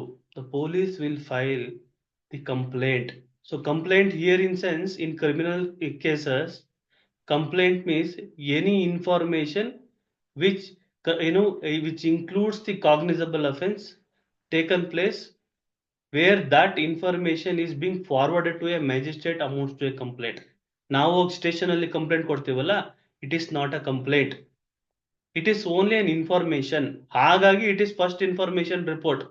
FIR ಅಂತಂದ್ರೆ ಏನು ಅಂತಂದ್ರೆ, ಫಸ್ಟ್ ಪ್ರಥಮ ಮಾಹಿತಿ ವರದಿ. ನಾವು ಹೋಗಿ ಕಂಪ್ಲೇಂಟ್ ಕೊಡ್ತೀವಲ್ಲ ಸ್ಟೇಷನ್ ಅಲ್ಲಿ, ಏನೋ ಒಂದು ಕೊಡ್ತೀವಲ್ಲ, ಅದು ಆಕ್ಚುಲ್ ಕಂಪ್ಲೇಂಟ್ ಅಲ್ಲ. That is not the complaint. So in law, complaint means any information about the offenses, and particularly cognizable offenses taken place in the locality. The same information is being provided to a magistrate amounts to a complaint. And the person who gives a complaint is called as a complainant. ನೀವು ಅದಕ್ಕೆ ನೋಡಿರ್ಬೋದು, criminal ಕೇಸ್ಗಳಲ್ಲಿ state versus accused ಅಂತ ಆಗಿರುತ್ತೆ. State by ಏನು, ಈಗ Jayanagar police ಆಯ್ತು ಅಂದ್ರೆ Jayanagar police station versus accused, state by Tilak Nagar police station versus accused ಅಂತ ಬರುತ್ತೆ. ನಿಮ್ ಯಾವ ಪೊಲೀಸ್ ಸ್ಟೇಷನ್ ಅಲ್ಲಿ ಆ ಒಂದು ಕಂಪ್ಲೇಂಟ್ ರಿಜಿಸ್ಟರ್ ಆಗಿರುತ್ತೆ, ಆ ಒಂದು ಪೊಲೀಸ್ ಸ್ಟೇಷನ್ ಏನಿರುತ್ತಲ್ಲ ಅದು ಕಂಪ್ಲೇನೆಂಟ್ ಆಗಿರ್ತಾರೆ. ಆಪೋಸಿಟ್ ಪಾರ್ಟಿ ಏನಾಗಿರ್ತಾರೆ, ಅಕ್ಯೂಸ್ಡ್ ಆಗಿರ್ತಾರೆ. ಸೊ ಈ ನಡುವೆ ಅವರ ಏನು ಕಂಪ್ಲೇಂಟ್ ಆಗಿರ್ತದಲ್ಲ, ಅವರು ಕಂಪ್ಲೇನೆಂಟ್ ಆಗಿದ್ದು, ಅವರು ಇನ್ವೆಸ್ಟಿಗೇಷನ್ ಅನ್ನ ಮಾಡಿ, ಇನ್ವೆಸ್ಟಿಗೇಷನ್ ಅನ್ನ ಮಾಡಿ ಆ ಒಂದು ಚಾರ್ಜ್ ಶೀಟ್ ಅನ್ನ ಏನು ಪ್ರಿಪೇರ್ ಮಾಡಿ ಆ ಚಾರ್ಜ್ ಶೀಟ್ ಅನ್ನ ಕೋರ್ಟ್ಗೆ ಸಲ್ಲಿಸಿರ್ತಾರೆ. ಆ ಚಾರ್ಜ್ ಶೀಟಿನ ವಿಚಾರವಾಗಿ ಸರ್ಕಾರದ ಪರವಾಗಿ ಪೊಲೀಸ್ನವ್ರು ಬಂದು ಕೋರ್ಟ್ ನಲ್ಲಿ ವಾದ ಮಾಡಲ್ಲ. ಪೊಲೀಸ್ನವ್ರ ಪರವಾಗಿ ಏನ್ ಮಾಡ್ತಾರೆ, ಡಿಪಾರ್ಟ್ಮೆಂಟ್ ಆಫ್ ಪಬ್ಲಿಕ್ ಪ್ರಾಸಿಕ್ಯೂಷನ್ ಅವರು ಬಂದು ಏನು ಆ ಒಂದು ಸರ್ಕಾರದ ಪರವಾಗಿ ವಾದವನ್ನ ಮಾಡ್ತಾರೆ. They are the authorised legal officials from the government end. ಆಯ್ತಾ, on behalf of. So police is only an agent, an enforcing agent. So ಈ ನಿಟ್ಟಿನಲ್ಲಿ ಅವರೊಂದು ಏನ್ ಚಾರ್ಜ್ ಶೀಟ್ ಹಾಕಿರ್ತಾರೆ, ಒಂದು ಪ್ರಾಸಿಕ್ಯೂಷನ್, ಅವ್ರನ್ನ ನಾವು ಪ್ರಾಸಿಕ್ಯೂಷನ್ ಅಂತ ಕರಿತೀವಿ. ಪ್ರಾಸಿಕ್ಯೂಷನ್ ಒಂದು ಅವಕಾಶವನ್ನ ಕೊಡುತ್ತೆ. ಪ್ರಾಸಿಕ್ಯೂಷನ್ ಅವ್ರು ಏನ್ ಮಾಡ್ತಾರೆ, ಬಂದು ವಾದವನ್ನ ಮಾಡ್ತಾರೆ. ಸೊ ನೋಡಿ, ಇಂಥ ಒಂದು ಅಪರಾಧವನ್ನ ಮಾಡಿದ್ದಾನೆ, ಈ ರೀತಿಯಾದಂತ ಒಂದು ಮೆಟೀರಿಯಲ್ಸ್ ನೆಲ್ಲ ನಾವು ರೆಕಾರ್ಡ್ ಮಾಡಿದೀವಿ ನೋಡಿ, ಇದರಲ್ಲಿ ಪೋಸ್ಟ್ ಮಾರ್ಟಮ್ ರಿಪೋರ್ಟ್ ಇದೆ, ಇದ್ರಲ್ಲಿ ಆಟೋಪ್ಸಿ ರಿಪೋರ್ಟ್, ಇನ್ಕ್ವೆಸ್ಟ್ ರಿಪೋರ್ಟ್ ಇದೆ, ಒಂದು ಏನಾದ್ರು ಡೆತ್ ನೋಟ್ ಇದ್ರೆ ಡೆತ್ ನೋಟ್ ಇದೆ ಇದ್ರೊಳಗೆ, ಸೊ ಕಂಪ್ಲೇಂಟ್ ಇದೆ, FIR ಇದೆ, ಮತ್ತು ಸ್ಟೇಟ್ಮೆಂಟ್ಸ್ ಆಫ್ ವಿಟ್ನೆಸಸ್ ಇದಾವೆ. ಸೊ ಇದೆಲ್ಲ ಕನ್ಸಿಡರ್ ಆಗೋದು, ಇದೆಲ್ಲನೂ ಸಹ ಚಾರ್ಜ್ ಶೀಟ್ ನಲ್ಲಿ ಬರುತ್ತೆ. ಸೊ ಆ ಚಾರ್ಜ್ ಶೀಟ್ ಅನ್ನ ಒಂದು ಕಂಪೈಲ್ ಮಾಡಿ ಅದನ್ನ ಕೋರ್ಟ್ಗೆ ಸಬ್ಮಿಟ್ ಮಾಡ್ತಾರೆ. ಆ ಒಂದು ಬೇಸಿಸ್ ಮೇಲೆ ಪ್ರಾಸಿಕ್ಯೂಷನ್ ಅವರು ವಾದವನ್ನ ಮಾಡ್ತಾರೆ. ಪ್ರಾಸಿಕ್ಯೂಷನ್ ಅವ್ರು ವಾದವನ್ನ ಮಾಡಿದಂತ ಸಂದರ್ಭದಲ್ಲಿ ಡಿಫೆನ್ಸ್ನವ್ರು ಏನಿರ್ತಾರೆ, ಸೊ ಆ ಒಂದು ವಿಟ್ನೆಸ್ಗಳನ್ನ ಚೀಫ್ ಅನ್ನ ಮಾಡಿಸುವಂತ ಸಂದರ್ಭ. ಆ ಚೀಫ್ ಆದ ನಂತರ ಕ್ರಾಸ್ ಎಕ್ಸಾಮಿನೇಷನ್ ಒಳಪಡಿಸುವಂತದ್ದು. ಸೊ ಅಲ್ಲಿ ಕ್ರಾಸ್ ಎಕ್ಸಾಮಿನೇಷನ್ಗೆ ಒಳಪಡಿಸಿದ ನಂತರ ಆ ಇಬ್ಬರಿಗೂ ಅವಕಾಶವನ್ನ ಕೊಡ್ಲಾಗುತ್ತೆ. ಪ್ರಾಸಿಕ್ಯೂಷನ್ ಅವ್ರಿಗೂ ಅವಕಾಶವನ್ನ ಕೊಡ್ಲಾಗುತ್ತೆ, ಡಿಫೆನ್ಸ್ನವ್ರಿಗೂ ಅವಕಾಶವನ್ನ ಕೊಡ್ಲಾಗುತ್ತೆ. ಸೊ ಡಿಫೆನ್ಸ್ನವ್ರಿಗೂ ಅವಕಾಶವನ್ನ ಕೊಟ್ಟಾದ ನಂತರ ಆ ಒಂದು ಅಕ್ಯೂಸ್ಡ್ ಒಂದು ಚಾನ್ಸ್ ಅನ್ನ ಕೊಡ್ತಾರೆ. ನೋಡ್ರಿ, ನಿಮ್ ಮೇಲೆ ಈ ತರ ಒಂದು ಆರೋಪ ಬಂದಿದೆ, ಇದಕ್ಕೆ ಏನ್ ಹೇಳ್ತೀರಿ ಅಂತ ಹೇಳಿ 3 ಸ್ಟೇಟ್ಮೆಂಟ್ ರೆಕಾರ್ಡ್ ಅನ್ನು ಮಾಡ್ಲಾಗುತ್ತೆ. ಸೊ ಇಬ್ಬರು ಸೈಡ್ ಆರ್ಗ್ಯುಮೆಂಟ್ ಮಾಡ್ಲಾಗುತ್ತೆ. ತದನಂತರ ಮತ್ತೆ ಅವರು ಸಹ ಆ ಕ್ರಿಮಿನಲ್ ಕೇಸ್ಗಳು ಸಿವಿಲ್ ಕೇಸ್ಗಳಲ್ಲಿ ರೀತಿಯಲ್ಲಿ ಜಡ್ಜ್ಮೆಂಟ್ಗೆ ಪೋಸ್ಟ್ ಅನ್ನ ಮಾಡ್ತಾರೆ. So now it is the duty of the court to decide the case. ನೋಡಿ, it is the duty of the court to decide the case. Here also the court will think of what need to be decided. ನೋಡಿ, what need to be decided. ಅಲ್ಲೇನಿತ್ತು, what are the issues what are the issues ಅಂತ ಇತ್ತು. ಇಲ್ಲಿ what are the things to be decided ಅಂತ ಮಾಡ್ತಾರೆ. What are the things to be decided in criminal cases, whether so and so person has committed an offense punishable under so and so section, whether whether the prosecution has proved the guilt beyond all reasonable doubt, what order ಅಂತ ಹೇಳಿ ಒಂದು points for determination ಅಂತ ಹಾಕೊಂತಾರೆ. ಆ points for ಡಿಟರ್ಮಿನೇಷನ್ಗೆ my findings are ಅಂತ ಶುರು ಮಾಡ್ತಾರೆ. ಮೈ ಫೈಂಡಿಂಗ್ಸ್ ಆರ್ ಅದನ್ನ ನಾನು ನಿಮ್ಗೆ ತೋರಿಸ್ತೀನಿ. ಒಂದು ಕ್ರಿಮಿನಲ್ ಕೋರ್ಟಿನ ಜಡ್ಜ್ಮೆಂಟ್ ಅನ್ನ ತಮಗೆ ತೋರಿಸ್ತೀನಿ. ಒಂದು ಪ್ರಾಬ್ಲಮ್ ಅನ್ನು ಸಹ ನಾವು ಮಾಡೋಣ, ಆಯ್ತಾ? ಸೊ ಇಲ್ಲಿ ಮೈ ಫೈಂಡಿಂಗ್ಸ್ ನೋಡಿ, ಇಲ್ಲಿ ವಾಟ್ ಈಸ್ ದಿ ಫೈಂಡಿಂಗ್ ಅಂತಂದ್ರೆ ನಾನು ಏನ್ ನೋಡಿದ್ದೀನಿ ಅಂತ ಹೇಳಿ, ನಾನೇನ್ ನೋಡಿದ್ದೀನಿ ಅಂತ. ಈಗ ನಾವು ಡಾಕ್ಟರ್ ಹತ್ರ ಹೋದಂತ ಸಂದರ್ಭದಲ್ಲಿ ನನಗೆ ಹುಷಾರಿಲ್ಲ ಅಂತ ನಾನು ಡಾಕ್ಟರ್ ಹತ್ರ ಹೋಗ್ತೀನಿ. ಆ ಸಂದರ್ಭದಲ್ಲಿ ಡಾಕ್ಟರ್ ಡಯಾಗ್ನೈಸ್ ಮಾಡ್ತಾರೆ. ನೋಡಿ, ನಿಮ್ಗೆ ನಾನು ಒಂದು ಟೆಸ್ಟ್ ಅನ್ನ ಬರ್ಕೊಡ್ತೀನಿ, ಆ ಟೆಸ್ಟ್ ನ ನೀವು ಮಾಡಿಸ್ಕೊ ಬನ್ನಿ. ತದನಂತರ ನಾನು ಅದನ್ನ ನೋಡ್ಬಿಟ್ಟು ಏನಾಗಿದೆ ಅಂತ ಹೇಳ್ತೀನಿ, ಅದಕ್ಕೆ ಸರಿಯಾದಂತ ಟ್ರೀಟ್ಮೆಂಟ್ ಅನ್ನ ಕೊಡ್ತೀನಿ ಅಂತ ಹೇಳಿ, ಸರಿ ಅಂತ ಹೇಳಿ ನಾನು ಡಾಕ್ಟರ್ ಹೇಳ್ದಂಗೆ ಒಂದು ಡಯಾಗ್ನೈಸ್ ಮಾಡಿಸ್ಕೊಂಡ್ ಬರ್ತೀನಿ, ಅದು ಎಕ್ಸ್ರೇ ಮಾಡಿಸ್ಕೊಂಡ್ ಬರ್ತೀನಿ, ಏನು ಬ್ಲಡ್ ಟೆಸ್ಟ್ ಮಾಡಿಸ್ಕೊಂಡ್ ಬರ್ತೀನಿ. ಸೊ ಅದನ್ನ ನೋಡ್ತಾರೆ, ಡಾಕ್ಟರ್ ನೋಡ್ತಾರೆ. ಡಾಕ್ಟರ್ ನೋಡ್ಬಿಟ್ಟು ಒಂದು ಫೈಂಡಿಂಗ್ ಅಂತ ಮಾಡ್ತಾರೆ, ಫೈಂಡಿಂಗ್ಸ್ ಮಾಡ್ತಾರೆ. ನಾನು ಏನ್ ನೋಡಿದ್ದೀನಿ, so what I have observe, what I have thought, what I understood ಅಂತ ಹೇಳಿ ಒಂದು ಪ್ರಿಸ್ಕ್ರಿಪ್ಷನ್ ನಲ್ಲಿ ಏನು ಮೈ ಫೈಂಡಿಂಗ್ಸ್ ಅದರಲ್ಲಿ ಬರೀತಾರೆ. So this person is having so and so problem, so it is the chronic problem, chronic, acute ಅಂತ ಹೇಳಿ, ಅಥವಾ ಈ ಮುಂಚೆ ಇತ್ತ, ಪ್ರೀವಿಯಸ್ ಹಿಸ್ಟ್ರಿ ಇತ್ತ ಅಂತ ಹೇಳಿ ಎಲ್ಲವನ್ನು ಸಹ ಫೈಂಡಿಂಗ್ ಮಾಡ್ತಾರೆ. ಏನು ಯೂಶಲ್ ಆಗಿ ಗೌರ್ಮೆಂಟ್ ಡಾಕ್ಟರ್ಸ್ಗಳು ಮೆಡಿಕಲ್ ಲೀಗಲ್ ಕೇಸಸ್ ಗಳನ್ನ ಹ್ಯಾಂಡಲ್ ಮಾಡೋ ಸಂದರ್ಭದಲ್ಲಿ, ಈಗ ಗಂಡ ಯಾರೋ ಹೊಡೆದಿರ್ತಾನೆ, ಆ ಸಂದರ್ಭದಲ್ಲಿ ಒಂದು ಹೆಣ್ಮಕ್ಳು ಏನ್ ಮಾಡಿರ್ತಾಳೆ, ಹಾಸ್ಪಿಟಲ್ಗೆ ಬಂದಿರ್ತಾಳೆ. ಸೊ ತಲೆ ಊದ್ಕೊಂಡಿರುತ್ತೆ, ಸೊ ಏನು ಮೂಗಲ್ಲಿ ಸ್ವಲ್ಪ ಬ್ಲಡ್ ಬಂದಿರುತ್ತೆ, ಮೈ ಮೇಲೆಲ್ಲ ತರಚಿದ ಗಾಯಗಳಾಗಿರುತ್ತೆ. ಸೊ ಅವಳು ಬಂದು ಹೇಳ್ತಾಳೆ, ನನ್ನ ಗಂಡನ ಜೊತೆ ಜಗಳ ಆಯ್ತು, ಸೊ ಈ ನಿಟ್ಟಿನಲ್ಲಿ ನಾನು ಬಂದು ಇದನ್ನ ತೋರ್ಸ್ಕೊತಾ ಇದ್ದೀನಿ ಅಂದಾಗ, ಆ ಒಂದನ್ನ ಅಂಶವನ್ನ MLC ಮೆಡಿಕೋ ಲೀಗಲ್ ಕೇಸ್ ಅಂತ ಕನ್ಸಿಡರ್ ಮಾಡಿ ಡಾಕ್ಟರ್ ಫೈಂಡಿಂಗ್ ಮಾಡ್ತಾರೆ, ಎಲ್ಲೆಲ್ಲೆಲ್ಲ ಗಾಯಗಳಾಗಿದೆ. ಒಳ್ಳೆ ಮೂಳೆ ಮುರಿದಂಗ್ ಹೊಡೆದಿದ್ರೆ ಫ್ರಾಕ್ಚರ್ ಆಗಿದೆ ಅಂತ ಫೈಂಡಿಂಗ್ ಮಾಡ್ತಾರೆ. ಸೊ ಹಂಗೇನೆ ನಾವು ನ್ಯಾಯಾಲಯದಲ್ಲೂ ಸಹ ಯಾವುದೇ ಒಂದು ಕ್ರಿಮಿನಲ್ ಕೇಸ್ನಲ್ಲಿ the court will give findings, it's finding. See, ನಾನು ನನ್ನ ಫೈಂಡಿಂಗು ಈ ಕೇಸ್ನಲ್ಲಿ ಇದು ಇದು ಸಕಾರಾತ್ಮಕವಾಗಿದೆಯಾ ಅಥವಾ ನಕಾರಾತ್ಮಕವಾಗಿದೆ, whether it's in affirmative or whether it's in negative ಅಂತ ಹೇಳಿ ಹೇಳುತ್ತೆ. ಅಫರ್ಮೇಟಿವ್ ಅಂತಂದ್ರೆ ಏನು? What is affirmative? Affirmative means positive ಅಂತ ಹೇಳಿ, ನೆಗೆಟಿವ್ ಮೀನ್ಸ್ ಇಲ್ಲ ಅಂತ ಹೇಳಿ. ಪ್ರಾಸಿಕ್ಯೂಷನ್ ಅವ್ರು ಪ್ರೂವ್ ಮಾಡಿದ್ರ, ಫೇಲ್ ಆದ್ರು, ಪ್ರಾಸಿಕ್ಯೂಷನ್ ಅವ್ರು ಫೇಲ್ ಆದ್ರು, ಮಾಡ್ಲಿಕ್ಕೆ ಆಗ್ಲಿಲ್ಲ. ಯಾವ ಅಂಶದಲ್ಲಿ ಮಾಡ್ಲಿಕ್ಕೆ ಆಗ್ಲಿಲ್ಲ ನೋಡಿ, ಫಾರ್ ವಾಟ್ ರೀಸನ್ಸ್ ಅಂತ ನೋಡಿ. ಯಾವುದೇ ಜಡ್ಜ್ಮೆಂಟ್, ಸಿವಿಲ್ ಜಡ್ಜ್ಮೆಂಟ್ ಆಗಿರ್ಬೋದು, ಕ್ರಿಮಿನಲ್ ಜಡ್ಜ್ಮೆಂಟ್ ಆಗಿರ್ಬೋದು, ಆ ಜಡ್ಜ್ಮೆಂಟ್ಗಳು ನಾನು ಒಬ್ಬ ವ್ಯಕ್ತಿನ ಜಡ್ಜ್ ಮಾಡ್ತಾ ಇದ್ದೀನಿ ಅಂದ್ರೆ ಯಾಕೆ ಅಂತ ಉದ್ಭವ ಆಗತ್ತೆ, ಒಂದು ಪ್ರಶ್ನೆ ಉದ್ಭವ ಆಗತ್ತೆ. ನೋಡಿ, ಇಂಥ ಒಬ್ಬ ವ್ಯಕ್ತಿ ಒಬ್ಬ ಸರಿ ಇಲ್ಲ ಕಣ್ರಿ ಅವನು ಅಂತ ನಾನು ಅದು ಅವನ ಬಗ್ಗೆ ಹೇಳ್ತಾ ಇದ್ದೀನಿ ಅಂತಂದ್ರೆ ಯಾಕೆ ಅಂತ ಕೇಳ್ತಾರೆ. ಸೊ ಹಾಗೇನೆ ಇಂಥ ಒಂದು ವಿಷಯವನ್ನ ನಾನು ಅದನ್ನ ಬಗ್ಗೆ ನಾನು ತೀರ್ಪನ್ನ ಕೊಡ್ತಾ ಇದ್ದೀನಿ, ಒಬ್ಬನ ಜಡ್ಜ್ಮೆಂಟ್ ಮಾಡ್ತಾ ಇದ್ದೀನಿ ಅಂತಂದ್ರೆ ಅದಕ್ಕೆ ರೀಸನ್ಸ್ ಅನ್ನ ಕೊಡ್ಬೇಕಾಗುತ್ತೆ. Without reasons is there is any judgment or an order ಅಂತ ಪ್ರಶ್ನೆಯನ್ನ ಕೇಳಿದ್ರೆ, there is no such judgment or order without reasons ಅಂತ. there should be a reasoned judgment ಅಂತ. Instead of giving a reasons, whatever the judgment pronounced by the court should be a reasoned judgment ಅಂತ. ಕೇವಲ reasons ಕೊಡೋದಲ್ಲ, ರೀಸನ್ಡ್ ಅಂತ ನಾವು ಕರಿತೀವಿ. ನಾನು ಉದಾಹರಣೆ ಕೊಡ್ತಾ ಇದ್ದೆ ತಮ್ಗೆ, ಏನು ಅಂತ ಅಂದ್ರೆ, ಆ ರಾಜನ ಒಂದು ಕತೆ ಹೇಳ್ತಾ ಇದ್ದೆ ನಿಮ್ಗೆ, ಆ ಮಗುವನ್ನ ಕತ್ತರಿಸ್ಕೊಡು ಅಂತ ಹೇಳಿ. ಆ ಸಂದರ್ಭದಲ್ಲಿ ಡೆಮೆನೇರ್ ಆಫ್ ದಿ ಏನು ಪಾರ್ಟೀಸ್, ಡೆಮೆನೇರ್ ಅಂತಂದ್ರೆ ವ್ಯಕ್ತಿಯ ಬಿಹೇವಿಯರ್ ಅನ್ನ ಚೆಕ್ ಮಾಡುತ್ತೆ. ಇವನ್ ಹೆಂಗೆ ಬಿಹೇವ್ ಮಾಡ್ತಾ ಇದ್ದಾನೆ ನ್ಯಾಯಾಲಯದಲ್ಲಿ, ಇವನ್ ಹೆಂಗೆ ರಿಯಾಕ್ಟ್ ಮಾಡ್ತಾ ಇದ್ದಾನೆ. ಸೊ ಆ ನಿಟ್ಟಿನಲ್ಲಿ the court will observe all these things. ಆ ರಾಜನ ಕೋರ್ಟಲ್ಲೂ ಅದನ್ನ ಅಬ್ಸರ್ವ್ ಮಾಡೋದು.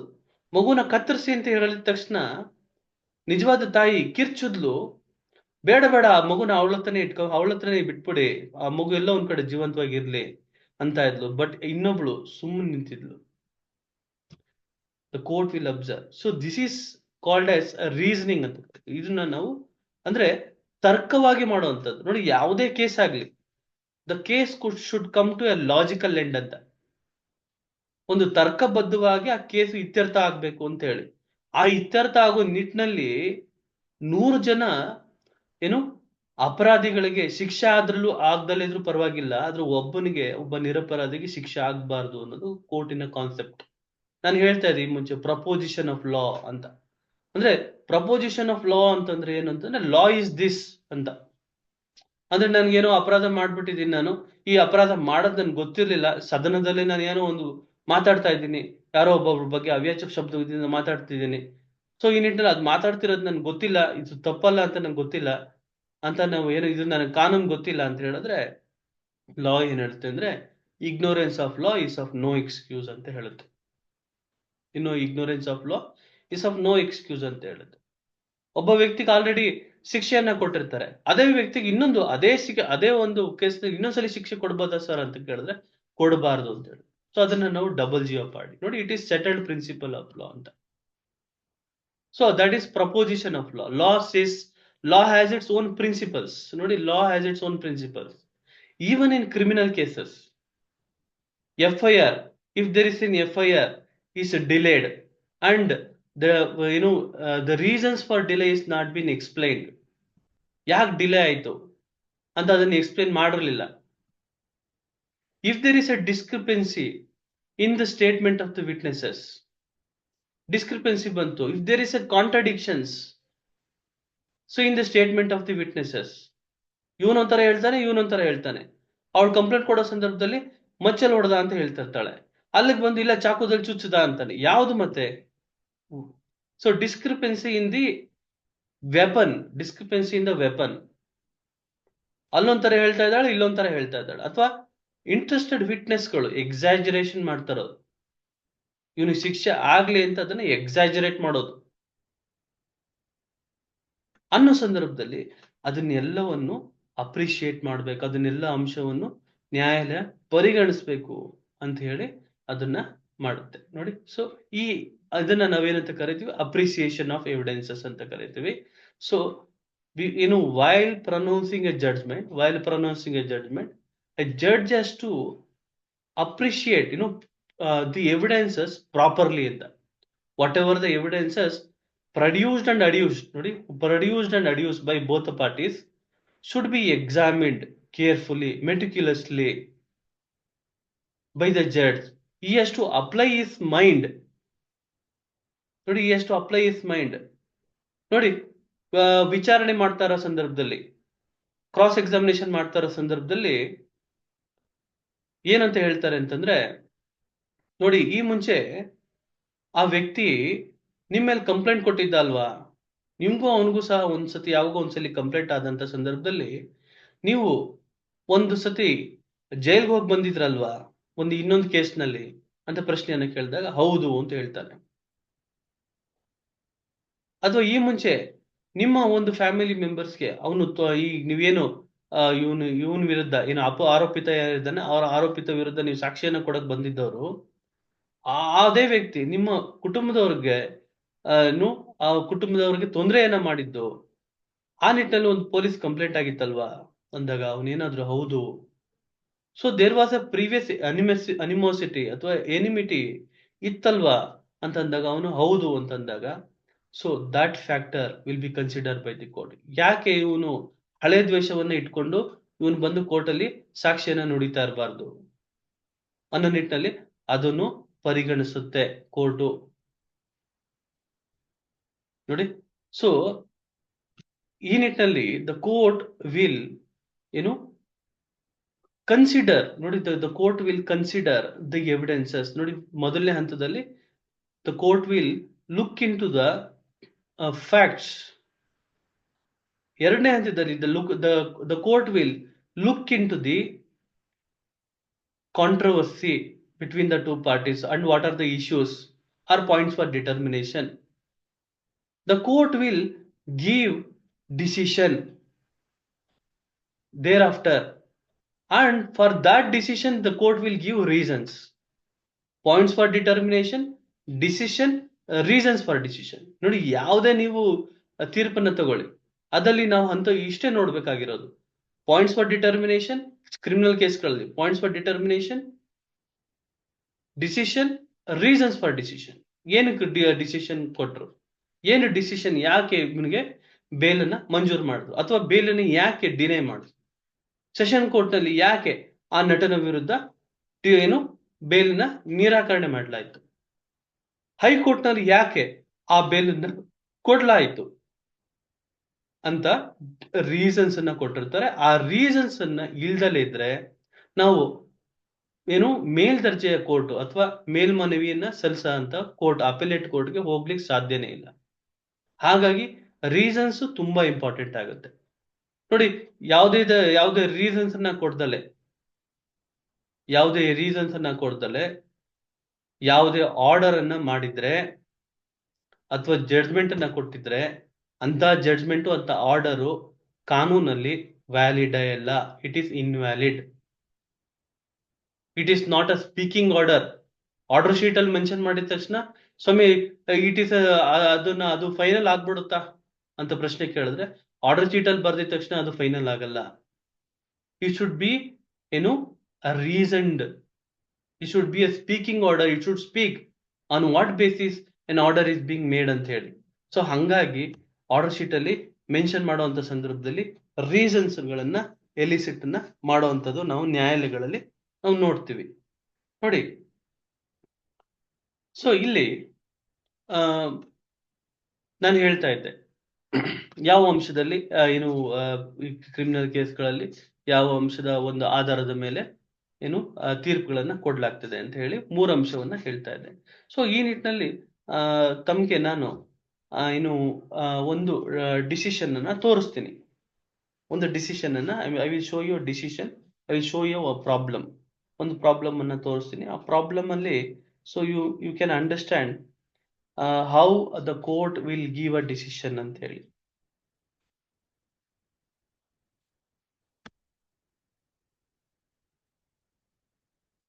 ಇದು ಫಾರ್ಮೆಟ್ ನಾವು ಯೂಶಲ್ ಆಗಿ ಈ ಸಿವಿಲ್ ನ್ಯಾಯಾಧೀಶರ ಒಂದು ತರಬೇತಿ ಒಂದು ಕಾರ್ಯಕ್ರಮದಲ್ಲಿ ಇದನ್ನ ನಾವು ಯೂಶಲ್ ಆಗಿ ಏನು ಅಭ್ಯರ್ಥಿಗಳಿಗೆ ತಿಳಿಸ್ಕೊಡ್ತೀವಿ. ಅದನ್ನ ತಮ್ಮ ಒಂದು ಅರ್ಥೈಸ್ಲಿಕ್ಕೆ ತಮಗೆ ನಾನು ತಿಳಿಸ್ಕೊಡ್ತೀನಿ. ನೋಡಿ, ಇಲ್ಲೊಂದು ಪ್ರಾಬ್ಲಮ್ ಇದೆ. Accused number 1 driver, accused number 2 conductor, bus number 7695, ಇದು BTS ಸೇರ್ಪಟ್ಟಿದ್ದು. ಸೊ ಇದು ಅಲ್ಲಿ ಒಂದು ರ್ಯಾಶ್ ಅಂಡ್ ನೆಗ್ಲಿಜೆಂಟ್ ಚಾರ್ಜಸ್ ಅನ್ನು ಮಾಡಿದ್ದಾರೆ ಡ್ರೈವರು ಮತ್ತೆ ಕಂಡಕ್ಟರ್ ಮೇಲೆ.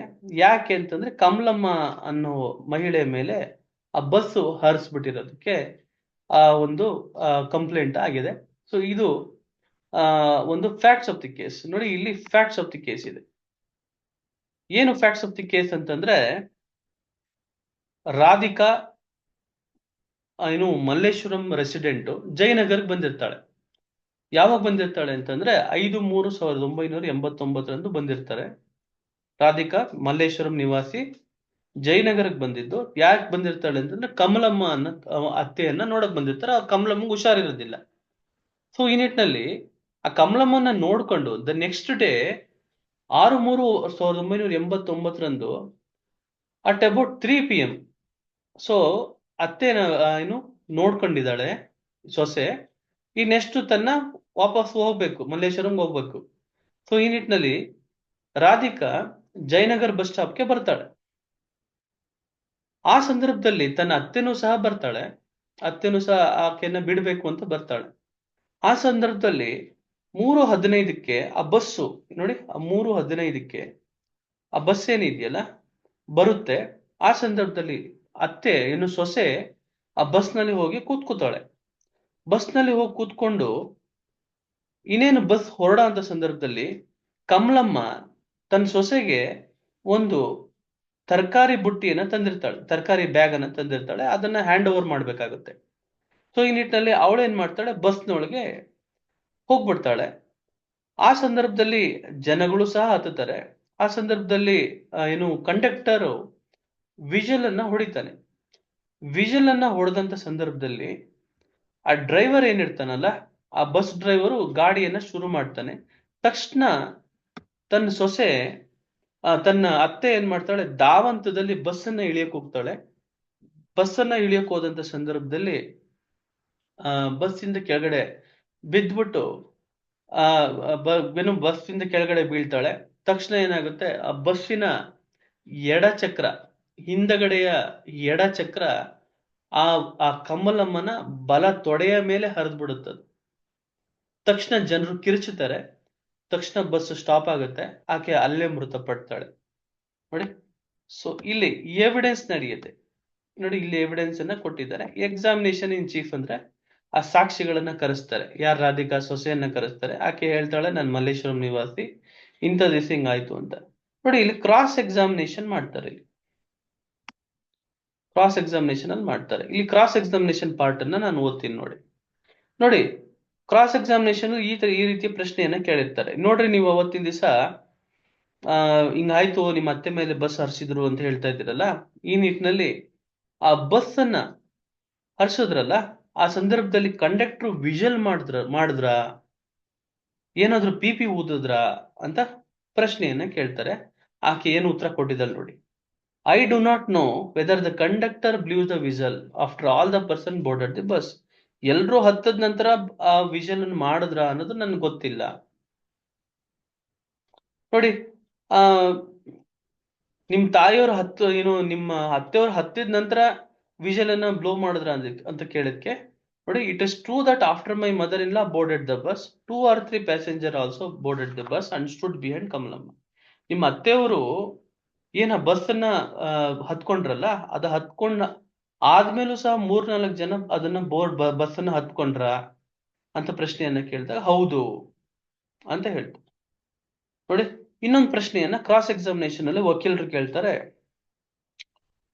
ನೋಡಿ, ಏನು ಏನು ಜನಗಳು ಕಿರ್ಚಿದ್ರಲ್ಲ,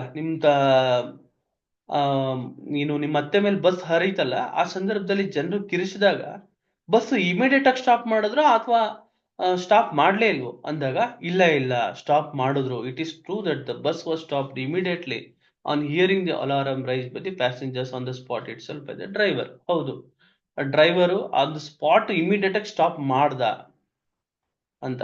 ನೋಡಿ, ಕರೆಕ್ಟ್ ಆಗಿ ಹೇಳಿ, ಆ ಆಕ್ಸಿಡೆಂಟ್ ಏನಾಯ್ತಲ್ಲ ಅದು ಅದೇ ಜಾಗದಲ್ಲಿ ಆಯ್ತಾ ಅಂದಿದ್ಕೆ ಹೌದು, ಕರೆಕ್ಟ್ ಅಂತ ಇಲ್ಲಿ ಹೇಳಿಕೆಯನ್ನ ಕೊಟ್ಟಿದ್ದಾರೆ. ನೋಡಿ, ಇದು ಯಾರು ಕಂಪ್ಲೇಂಟ್ ಅನ್ನ ಕೊಟ್ಟಿದ್ರಲ್ಲ, ಆ ರಾಧಿಕಾ, ಯಾರೋ ಸೊಸೆ, ಆಕೆಯ ಎಕ್ಸಾಮಿನೇಷನ್ ಪಾರ್ಟ್ ಇದು. ನೋಡಿ, ಅವರ ಎಕ್ಸಾಮಿನೇಷನ್ ಪಾರ್ಟ್. ಆಕೆ ಏನ್ ಮಾಡಿರ್ತಾಳೆ, ಅವತ್ತಿನ ದಿವಸ ಒಂದು ತನ್ನ ಅತ್ತೆ ಮೇಲೆ ಬಸ್ ಹರಿತಲ್ಲ, ಸೊ ಈ ನಿಟ್ಟಿನಲ್ಲಿ ತನ್ನ ಆ ಒಂದು ಘಟನೆಯ ಜಾಗದ ಎದುರುಗಡೆ ಒಂದು ಅಂಗಡಿ ಇರುತ್ತೆ, ಒಂದು ಪೆಟ್ಟಿಗೆ ಅಂಗಡಿ ಇರುತ್ತೆ. ಆ ಪೆಟ್ಟಿಗೆ ಅಂಗಡಿಯನ್ನು ಸಹ ಹೋಗಿ ಕರಿತಾಳೆ, ಬನ್ನಿ ಒಂದು ಕಂಪ್ಲೇಂಟ್ ಕೊಡೋಣ, ನಮ್ಮ ಅತ್ತೆ ಮೇಲೆ ಬಸ್ ಹರಿಸ್ಬಿಟ್ಟಿದ್ದಾನೆ ಡ್ರೈವರು, ಕಂಡಕ್ಟರ್ ಸೇರ್ಕೊಂಡು, ಸೊ ಇವ್ರ ಮೇಲೆ ಕಂಪ್ಲೇಂಟ್ ಕೊಡ್ಬೇಕು ಅಂತ ಬನ್ನಿ ಅಂತ ಕರೆದಿರ್ತಾಳೆ. ಸೊ ಅವ್ರನ್ನು ಸಹ ಕರ್ಕೊಂಡು ಹೋಗ್ತಾರೆ. ಅವನು ಆ ಕೇಸ್ನಲ್ಲಿ ಸಾಕ್ಷಿಯಾಗಿರ್ತಾನೆ. ನೋಡಿ, ಅವನು ಆ ಕೇಸಲ್ಲಿ ಸಾಕ್ಷಿಯಾಗಿರ್ತಾನೆ. ಅವನು ಏನ್ ಹೇಳಿಕೆಯನ್ನ ಕೊಟ್ಟ, ಹೇಗೆ ವಕೀಲರು ಕ್ರಾಸ್ ಎಕ್ಸಾಮಿನೇಷನ್ ಮಾಡಿರ್ತಾನೆ ಅನ್ನೋದನ್ನ ತೋರಿಸ್ತೀನಿ. ಸೊ ನೋಡಿ, ಇದು ತಮ್ಮ ಒಂದು ಅಂಡರ್ಸ್ಟ್ಯಾಂಡಿಂಗ್, ನೀವು ಸುಲಭವಾಗಿ ಅರ್ಥೈಸ್ಕೊಳ್ಳಿಕ್ಕೆ ತೋರಿಸ್ತಾ ಇರುವಂತದ್ದು. ಎಲ್ಲಾ ಕೇಸು ಹಿಂಗಿರಲ್ಲ, ಎಲ್ಲಾ ಕೇಸು ಬೇರೆ ಬೇರೆ ರೀತಿಯಾದಂತ ಫ್ಯಾಕ್ಟ್ಸ್ ಆಧಾರದ ಮೇಲೆ ಇರುತ್ತೆ. ಆಯ್ತಾ? ನೋಡಿ, ಕೆಂಪಯ್ಯನ್ ಕೇಳ್ತಾರೆ. ನೋಡಿ, ಪ್ರಶ್ನೆಯನ್ನ ಕೇಳ್ತಾರೆ. ನೋಡ್ರಿ, ರಾಧಿಕನ್ನ ನೀವು ಕರ್ಕೊಂಡು ಹೋದ್ರಿ ಅಂತ ಹೇಳ್ತಾ ಇದ್ದೀರಾ, ಆಕೆಯನ್ನು ಕರ್ಕೊಂಡು ಹೋದ್ರಿ, ನೀವು ಅವ್ರಿಗೆ ಗೊತ್ತಿದ್ಯಾ ನೀವು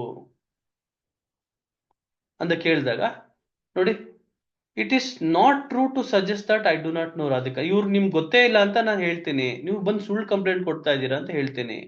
ಅದಕ್ಕೆ ನೀವ್ ಏನ್ ಹೇಳ್ತೀರ್ರಿ ಅಂದಾಗ, ಇಲ್ಲ, it is not true to suggest that I do not know Radhika. I deny your suggestion that I did not go to police station along with Radhika. So ಅವತ್ತು ನೀವು ಪೊಲೀಸ್ ಸ್ಟೇಷನ್ಗೂ ಹೋಗಿಲ್ಲ, ಈ ರಾಧಿಕಾ ಯಾರು ಅಂತಾನು ಗೊತ್ತಿಲ್ಲ ಅಂತ ನಾನು ಹೇಳ್ತೀನಿ. ಅದಕ್ಕೆ ನೀವು ಏನ್ರಿ ಹೇಳ್ತೀರಾ ಅಂದಾಗ, ಇಲ್ಲ ಆತರ ಏನಿಲ್ಲ, ನನಗೆ ಗೊತ್ತಿದೆ ರಾಧಿಕಾ, ಸೊ ಅದನ್ನ ನಾನು ಡಿನೈ ಮಾಡ್ತೀನಿ. ನೀವೇನ್ ಸಜೆಷನ್ ಕೊಡ್ತಾ ಡಿನೈ ಮಾಡ್ತಿದ್ದೀನಿ. ನೋಡಿ, ನಾನು ಹೇಳ್ತೀನಿ, ಅವತ್ತಿನ ದಿವಸ ಇನ್ಸಿಡೆಂಟ್ ಆಯ್ತಲ್ಲ, ಆ ಇನ್ಸಿಡೆಂಟ್ ಆದ ಸಂದರ್ಭದಲ್ಲಿ ನೀವು ಬಸ್ಸಲ್ಲೇ ಇರ್ಲಿಲ್ಲ ಕಣ್ರಿ ಅಂದಾಗ, ಹೌದು ನಾನು ಬಸ್ಸಲ್ಲಿ ಇರ್ಲಿಲ್ಲ. ನೀವು ನೋಡಿ, ಬಸ್ಸಲ್ಲೂ ಇರ್ಲಿಲ್ಲ, ಅದನ್ನ ನೀವು ನೋಡೂ ಇಲ್ಲ ಅಂದಾಗ, ಹೌದು ನಾನು ನೋಡಿಲ್ಲ. It is also true to suggest that I did not see the occurrence.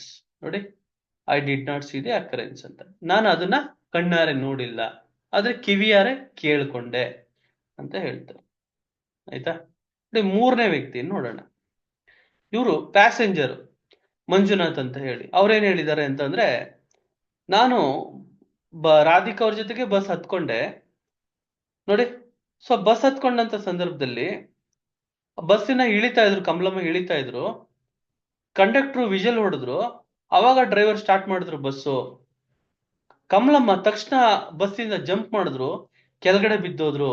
ಅವ್ರ ಒಂದು ಬಸ್ಸಿನ ಎಡಭಾಗದ ಹಿಂದಿನ ಚಕ್ರ ಅವರ ಬಲಭಾಗದ ತೊಡೆ ಮೇಲೆ ಹರಿತು, ಅವರು ಸ್ಪಾಟ್ ಅಲ್ಲಿ ಸತ್ತೋದ್ರು ಅನ್ನೋದು ಅವ್ರ ಹೇಳಿಕೆ ಚಾರ್ಜ್ ಶೀಟ್ ಅಲ್ಲಿ. ಸೊ ಇದನ್ನ ಕ್ರಾಸ್ ಮಾಡಿರ್ತಾರೆ ನೋಡಿ, ಇದನ್ನ ಕ್ರಾಸ್ ಮಾಡಿರ್ತಾರೆ. ಇದ್ರಲ್ಲಿ ಏನ್ ಕ್ರಾಸ್ ಮಾಡಿರ್ತಾರೆ ಅಂತಂದ್ರೆ, ನೋಡಿ ನಾನು ಹೇಳ್ತೀನಿ, ನೀವು ಆ ಬಸ್ಸಲ್ಲಿ ಟ್ರಾವೆಲ್ ಮಾಡಿಲ್ಲ, ಆ ಬಸ್ಸಲ್ಲಿ ಅದು ಏನು ಅದ್ರಲ್ಲಿ ನೀವು ಟ್ರಾವೆಲೇ ಮಾಡಿಲ್ಲ, ನೀವು ಸುಳ್ಳು ಹೇಳ್ತಾ ಇದ್ದೀರಾ ಇವ್ರಿಗೆ ಅನುಕೂಲ ಮಾಡ್ಕೊಡಕ್ಕೆ ಅಂತ ಅಂದಾಗ, ಇಲ್ಲ ಇಲ್ಲ ಇಲ್ಲ correct. But it is true that only after the conductor blew the whistle Kamalamma move to get down from the bus. ನೋಡಿ ನಾನು ಹೇಳ್ತೀನಿ, ಏನು ಯಾವಾಗ ಕಂಡಕ್ಟರ್ ವಿಜಲ್ ಅನ್ನ ಮಾಡಿದ್ರು ಆ ಸಂದರ್ಭದಲ್ಲಿ ಕಮಲಮ್ಮ ಕೆಳಗಿಳಿದಿತ್ತು ಅಂತ ನಾನು ಹೇಳ್ತೀನಿ ಅಂದ್ರೆ, ಹೌದು ಕರೆಕ್ಟ್ ಅಂತ ಹೇಳ್ತಾರೆ ನೋಡಿ. ಸೊ ನಾನು ಆ ವಿಜಲ್ ಅನ್ನ ಬ್ಲೋ ಮಾಡಿತ್ತು ನೀವು ವಿಟ್ನೆಸ್ ಮಾಡಿದ್ರ ಅಂತ ಕೇಳಿದಾಗ, ಇಲ್ಲ ನಾನು ವಿಟ್ನೆಸ್ ಮಾಡಿಲ್ಲ, ವಿಜಲ್ ಬ್ಲೋ ಮಾಡಿದ್ ವಿಟ್ನೆಸ್ ಮಾಡಿಲ್ಲ. ನೋಡಿ ನಾನು ಪ್ರಶ್ನೆ ಕೇಳ್ತೀನಿ ನಿಮ್ಗೆ, ಏನು it is true that after the bus started following the whistle given by the conductor Kamalamma jumped out of the bus and fell down. ನೋಡಿ, ಯಾವಾಗ ವಿಜಲ್ ಅನ್ನ ಹೊಡೆದ್ರು ತಕ್ಷಣ ಕಮಲಮ್ಮ ಜಂಪ್ ಮಾಡಿದ್ಲು, ಕೆಳಗ್ ಬಿದ್ಲು. ವಿಜಲ್ ಹೊಡೆದ ನಂತರ ಅವಳು ಜಂಪ್ ಮಾಡದ್ ಬಿದ್ಲ ಅಂತ ಪ್ರಶ್ನೆಯನ್ನ ಕೇಳಿದಾಗ, ಹೌದು ವಿಜಲ್ ಹೊಡೆದ ನಂತರನೇ ಜಂಪ್ ಮಾಡಿ ಕೆಳಗೆ ಬಿದ್ದು ಸತ್ತೋಗಿರೋದು ಹೌದು ನಿಜ ಅಂತ ಹೇಳ್ತಾಳೆ. ನೋಡಿ, ಈ ಮೂರು ಅಂಶವನ್ನ ನಾವು ನೆನಪಲ್ಲಿ ಇಟ್ಕೊಳ್ಳೋಣ. ಈ ಮೂರು ಅಂಶವನ್ನ ನೆನಪಲ್ಲಿ ಇಟ್ಕೊಂಡು ನ್ಯಾಯಾಲಯದಲ್ಲಿ ಹೆಂಗೆ ಜಡ್ಜ್ಮೆಂಟ್ ಅನ್ನ ಕೊಡ್ತಾರೆ ಅನ್ನೋದನ್ನ ತಮಗೆ ತೋರಿಸ್ತೀನಿ. ನೋಡಿ, ಇಲ್ಲಿ ನಾನು ಹೇಳ್ತಾ ಇದ್ದೆ, ಯಾವುದೇ ಒಂದು ಕೇಸ್ಗಳ ಅಂತ ಸಂದರ್ಭದಲ್ಲಿ ಮೊದಲು ಆ ಹಂತದಲ್ಲಿ ಫ್ಯಾಕ್ಟ್ಸ್ ಅನ್ನ ನೋಡ್ಲಾಗುತ್ತೆ, ತದನಂತರ ಎವಿಡೆನ್ಸ್ ಅನ್ನ ನೋಡ್ಲಾಗುತ್ತೆ. ಎವಿಡೆನ್ಸ್ ಅನ್ನ ನೋಡಾದ ನಂತರ ಒಂದು ಪ್ರಪೋಸಿಷನ್ ಆಫ್ ಲಾ, ಕಾನೂನಿನ ಒಂದು ನಿಟ್ಟಿನಲ್ಲಿ ತೀರ್ಪನ್ನ ಕೊಡುವಂತ ಸಂದರ್ಭದಲ್ಲಿ ಪ್ರಪೋಸಿಷನ್ ಆಫ್ ಲಾ ಏನ್ ಹೇಳುತ್ತೆ ಅನ್ನೋದನ್ನ ಜಡ್ಜ್ ಗೊತ್ತಿರ್ಬೇಕಾಗತ್ತೆ. ಸೊ ಆ ಬೇಸಿಸ್ ಮೇಲೆ ಇಲ್ಲಿ ಕೊಟ್ಟಂತ ಸಾಕ್ಷಿಗಳ ಹೇಳಿಕೆಯನ್ನ, ಏನು ಸಾಕ್ಷಿಗಳ ಏನು ಒಂದು ಅಂಶ ಇರುತ್ತೆ, ಎವಿಡೆನ್ಸ್ ಇರುತ್ತೆ, ಆ ಎವಿಡೆನ್ಸಿನ ಆಧಾರದವನ್ನ ಇಟ್ಕೊಂಡು ಕಾನೂನಿನ ತತ್ವಗಳನ್ನ ಅಪ್ಲೈ ಮಾಡಿ ಒಂದು ನಿರ್ಧಾರವನ್ನ ತಗೊಳ್ಳುವಂಥದ್ದು. ನೋಡಿ, ಯೂಶಲ್ ಆಗಿ ಈ ಒಂದು ಚೈಲ್ಡ್ ಕಸ್ಟಡಿ ಕೇಸ್ಗಳಲ್ಲಿ ಏನಾಗುತ್ತೆ ಅಂತಂದ್ರೆ, ಒಂದು ಉದಾಹರಣೆನ ಕೊಡ್ತೀನಿ. ಏನು ಅಂತಂದ್ರೆ, ತಾಯಿ ಕೋರ್ಟಿನ ಕಟ್ಟಕಟ್ಟೆಯಲ್ಲಿ ನಿಂತಿದ್ದಾರೆ. ಕೋರ್ಟಿನ ಕಟ್ಟಕಟ್ಟೆಯಲ್ಲಿ ನಿಂತಿದ್ದು ಇನ್ನು ತಾಯಿ ಅಲ್ಲ, ಗಂಡ ನಿಂತಿದ್ದಾನೆ. ತಾಯಿ ಕಡೆ ಮಗು ಕಸ್ಟಡಿ ಇದೆ, ಆಲ್ರೆಡಿ ಕಸ್ಟಡಿ ಇದೆ, ಗಂಡನಿಗೆ ಮಗು ಬೇಕು ಅಂತ ಹೇಳಿ. ಸೊ ಈ ನಿಟ್ಟಿನಲ್ಲಿ ಆ ಮಗುವನ್ನ ನನಗೆ ಕೊಡಿ ಅಂತ ಹೇಳ್ತಾ ಇದ್ದಾನೆ. ಸೊ ಈ ನಿಟ್ಟಿನಲ್ಲಿ ತಾಯಿ ಮೇಲೆ 108 ಅಲಿಗೇಷನ್ಸ್ ಅನ್ನ ಮಾಡಿದ್ದಾನೆ ಅವನು. ಲಾಯರ್ ಪ್ರಶ್ನೆಯನ್ನ ಮಾಡ್ತಾ ಇರ್ಬೇಕಾದ್ರೆ, ನೀವು ಯಾವತ್ತಾದ್ರೂ ಮಗುವನ್ನ ನೋಡ್ಲಿಕ್ಕೆ ಹೋಗಿದ್ದೀರಾ? ಏಕೆಂದ್ರೆ ಅವ್ರ ಗಂಡ ಹೆಂಡತಿ ನಡುವೆ ಡಿಸ್ಪ್ಯೂಟ್ ಆಗಿರುತ್ತೆ. ಸೊ ಈ ನಿಟ್ಟಿನಲ್ಲಿ ಅವನು ಹೇಳ್ತಾನೆ, ಇಲ್ಲ ನಾನು ನೋಡಕ್ ಹೋಗಿಲ್ಲ. ಸೊ ನಿಮ್ಗೆ ಈ ಮುಂಚೆ ನಿಮ್ಮ ಹೆಂಡತಿನ ಯಾವಾಗ ನೀವು ಡಿವೋರ್ಸ್ ಅನ್ನ ಕೊಟ್ರಿ, ಅವ್ರ ಸಪರೇಟ್ ಯಾವಾಗ ಆಗಿತ್ತು ಅಂತ ಪ್ರಶ್ನೆ ಕೇಳಿದಾಗ, ಸಪರೇಟ್ ಆಗಿ ಸುಮಾರು 10 ವರ್ಷ ಆಯ್ತು. ಸೊ ಈ ನಿಟ್ಟಿನಲ್ಲಿ ಈಗ ಮಗುವನ್ನ ಕೇಳಕ್ ಬಂದಿದ್ದೀರಲ್ಲ ಯಾಕೆ ಅಂತ ಪ್ರಶ್ನೆನ ಕೇಳಿದಾಗ, ಇಲ್ಲ ನನ್ ಮಗು ಒಂದು ಕಾರನ್ನ ಒರೆಸ್ತಾ ಇದ್ದ, ಆ ನಿಟ್ಟಿನಲ್ಲಿ ಆಮೇಲೆ ನನಗೆ ತಿಳಿತು ಇದು ನನ್ನದೇ ಮಗು ಅಂತ ಹೇಳಿ, ಅದನ್ನ ನನ್ಗೆ ತಡ್ಕೊಳಕ್ ಆಗ್ಲಿಲ್ಲ. ಸೊ ಈಕೆಗೆ ಯಾವುದೇ ತರ ಹಣಕಾಸಿನ ಒಂದು ಸಾಮ್ಯತೆ ಇಲ್ಲ, ಸಾಮರ್ಥ್ಯ ಇಲ್ಲ. ಈಗ ನಾನು ಶ್ರೀಮಂತ ಆಗಿದ್ದೀನಿ, ಅವತ್ತಿನ ದಿವಸ ನಾನು ಬಡವಾಗಿದ್ದೆ, ಈಗ ನನ್ನ ಹತ್ರ ದುಡ್ಡಿದೆ, ಕಾಸಿದೆ. ಸೊ ಹಂಗಾಗಿ ನಾನು ಮಗುವನ್ನ ಚೆನ್ನಾಗಿ ನೋಡ್ಕೊಂತೀನಿ, ನನ್ನ ಹತ್ರ ಕಳಿಸ್ಕೊಡಿ ಅಂತ ಕೇಳ್ತಾನೆ. ಸರಿ ಅಂತ ಹೇಳಿ ತಾಯಿಯನ್ನ ಕರೆಸ್ತಾರೆ. ತಾಯಿಯನ್ನ ಕರೆಸಿ ಕೇಳ್ತಾರೆ, ಪ್ರಶ್ನೆಯನ್ನ ಕೇಳ್ತಾರೆ, ಏನಮ್ಮ ನೀವು ಏನ್ ಕೆಲಸ ಮಾಡ್ತೀರಾ ಅಂದಾಗ, ನಾನು ಇಲ್ಲೇ ಒಂದು ಗಾರ್ಮೆಂಟ್ ಕೆಲ್ಸಕ್ಕೆ ಹೋಗ್ತೀನಿ ಅಂದಾಗ, ಎಷ್ಟು ಸಂಬಳ ತೆಗಿತೀರಿ ಅಂದಾಗ, ನಾನು ಒಂದು 8,000 ರೂಪಾಯಿ ಸಂಬಳ ತೆಗಿತೀನಿ ಅಂತ. ಆ ಸಂದರ್ಭದಲ್ಲಿ ತಾಯಿನೇ ಕೇಳಲಿಕ್ಕಾಗುತ್ತೆ, ಏನು ಪ್ರಶ್ನೆಯನ್ನ ಕೇಳ್ತಾರೆ, ನೀವು ಒಂದು ಸ್ಕೂಲನ್ನ ಹೋಗಿಸ್ತಾ ಇದ್ದೀರಾ, ಯಾವ ಸ್ಕೂಲ್ ಕಳಿಸ್ತಾ ಇದ್ದೀರಾ ಅಂದಾಗ, ಗೌರ್ಮೆಂಟ್ ಸ್ಕೂಲ್ ಕಳಿಸ್ತಾ ಇದ್ದೀನಿ. ನೋಡಿ, ಮಗುಗೆ ಆ ಈ ಓದಿಸೋದಕ್ಕೆ ನಿಮ್ಗೆ ಕಷ್ಟ ಆಗ್ತಾ ಇದೆ ಅಲ್ವಾ ಅಂತ. ಹೌದು, ನನಗೆ ಓದಿಸೋದಕ್ಕೆ ಕಷ್ಟ ಆಗ್ತಾ ಇದೆ. ಟ್ಯೂಷನ್ ಕಳಿಸ್ತಾ ಇದ್ದೀರಾ? ಇಲ್ಲ. ಅವನೇನು ಓದ್ತಾ ಇದ್ದಾನೆ, ಏನ್ ಗ್ರೇಡ್ ತೆಗಿತಾ ಇದ್ದಾನೆ ಅಂತ ಕೇಳಿದಾಗ, ಸೊ ಅದು ಆಕೆಗೆ ಏನು ಗೊತ್ತಿರಲ್ಲ, ಅವಳು ಇಲ್ಲಿಟ್ರೇಟ್ ಇರ್ತಾಳೆ, ಆದ್ರೆ ಗಂಡ ಓದಿರ್ತಾನೆ. ಸೊ ಈ ನಿಟ್ಟಿನಲ್ಲಿ ನ್ಯಾಯಾಲಯಗಳು ಹೆಂಗ್ ತೀರ್ಪನ್ನ ತಗೋತವೆ ಅನ್ನೋ ನಿಟ್ಟಿನಲ್ಲಿ ಸೊ ನಮ್ಗೆ ಅನಿಸ್ಬೋದು. ನೋಡಿ, ಯಾರು ತಂದೆ ಚೆನ್ನಾಗಿ ದುಡಿತಾ ಇರ್ತಾನೆ, ಮಗು ವಿದ್ಯಾಭ್ಯಾಸ ಕೊಡಿಸ್ತಾನೆ, ಸೊ ಹಂಗಾಗಿ ತಂದೆ ಕಡೆ ಕಳ್ಸೋದು ಸರಿ ಅಂತ ಒಂದ್ಸಲಿ ಅನ್ಸುತ್ತೆ ನಮ್ಗೆ. ಕೆಲವು ಸಲ ಇಲ್ಲ, ತಾಯಿಗೆ ಮಗುಗೆ ಅಟ್ಯಾಚ್ಮೆಂಟ್ ಜಾಸ್ತಿ ಇರುತ್ತೆ, ಬಾಂಧವ್ಯ ಇರ್ತದೆ, ಬೆಳೆದಿರ್ತದೆ, ಹಂಗಾಗಿ ಗಂಡನೇ ಆಕೆಗೆ ದುಡ್ಡನ್ನ ಕೊಟ್ಟಿ, ಸೊ ಆ ನಿಟ್ಟಿನಲ್ಲಿ ಮಗು ತಾಯಿ ಕಡೆನೇ ಇರ್ಲಿ ಅಂತ ಹೇಳಿ ಒಂದು ನಿರ್ಧಾರ ಮಾಡೋದು ಸರಿ ಅಂತ ಅನ್ಸುತ್ತೆ. ನೋಡಿ, ಎರಡು ಕಡೆನೂ ನಾವು ಮಾತಾಡ್ಬೋದು. ಆದ್ರೆ ನ್ಯಾಯಾಲಯಗಳು ಹೆಂಗ್ ತೀರ್ಮಾನವನ್ನ ತಗೋತವೆ ಅಂತಂದ್ರೆ, ಮಗುಗೆ ಮೆಚುರಿಟಿಯನ್ನ ಬಂದಿದ್ದು, ಮಗು ಯಾರ ಜೊತೆ ಇರ್ತೀನಿ ಅಂತ ಹೇಳುತ್ತೆ, ಅಂದ್ರೆ ಪ್ರಿಫರೆನ್ಸ್ ಆಫ್ ದಿ ಚೈಲ್ಡ್ ಅಂತ ನಾವು ಕರಿತೀವಿ, ಅದು that is the principle proposition of law ಹೇಳುತ್ತೆ.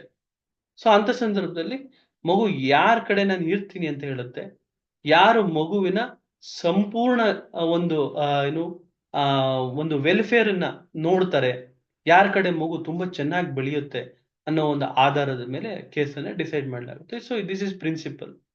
ಸೊ ಹಂಗೇನೆ ಈವನ್ ಕ್ರಿಮಿನಲ್ ಕೇಸಸ್ ಅಲ್ಲೂ ಸಹ, ಮರ್ಡರ್ ಕೇಸಲ್ಲಿ ಯಾವ ಯಾವ ಒಂದು ಅಂಶ ಏನು ಆ ಗಣನೆಗೆ ತಗೋಬೇಕಾಗ್ತದೆ. ಈ ಮರ್ಡರ್ ಆಗಿರುವಂತದ್ದು ಸಾಂದರ್ಭಿಕ ಸಾಕ್ಷಿಗಳ ಆಧಾರದ ಮೇಲೆ ಇದ್ರೆ ಎಲ್ಲಾ ಸಂದರ್ಭಗಳು ಲಿಂಕ್ ಆಗ್ತಾ ಇದಾವ ಅಂತ ನೋಡುವಂಥದ್ದು. ನೋಡಿ, ಡೈಯಿಂಗ್ ಡಿಕ್ಲರೇಷನ್ ಅಥವಾ ಸಾಯುವಂತ ಸಂದರ್ಭದಲ್ಲಿ ಹೇಳಿಕೆಗಳೇನಾದ್ರೂ ಕೊಟ್ಟಿದ್ರೆ, ಆ ಹೇಳಿಕೆಗಳು ಆ ಡೈಯಿಂಗ್ ಡಿಕ್ಲರೇಷನ್ ಏನಿದೆ ಅದು ಜಿನೈನ್ ಆಗಿದೆಯಾ ಅಂತ ನೋಡುವಂಥದ್ದು. ಸೊ ಏನಾದ್ರು ಡಕಾಯಿಟಿ ಅಥವಾ ರಾಬರಿ ಆಗಿದ್ದಂತ ಸಂದರ್ಭದಲ್ಲಿ ಏನು ಆ ಎಷ್ಟು ರಿಕವರಿ ಏನಾಗಿದೆ, ರಿಕವರಿ ಮಾಡಿದ್ದಾರಾ, ಸೀಸ್ ಮಾಡಿದ್ದಾರಾ, ಮೆಟೀರಿಯಲ್ ಸೀಸ್ ಆಗಿದೆಯಾ, ಸೊ ಅದನ್ನ ಅಂಶವನ್ನ ಗಮನದಲ್ಲಿ ಇಟ್ಕೊಳ್ಳುವಂಥದ್ದು. ಸೊ ಹಿಂಗೆ ಒಂದು ಏನು ಕ್ಲಾಸಿಫಿಕೇಶನ್ ಇರ್ತದೆ. ಆ ಕ್ಲಾಸಿಫಿಕೇಶನ್ ಆಧಾರದ ಮೇಲೆ ಏನು ಕೇಸು ನಿರ್ಧಾರವನ್ನ ಮಾಡಲಾಗುತ್ತೆ.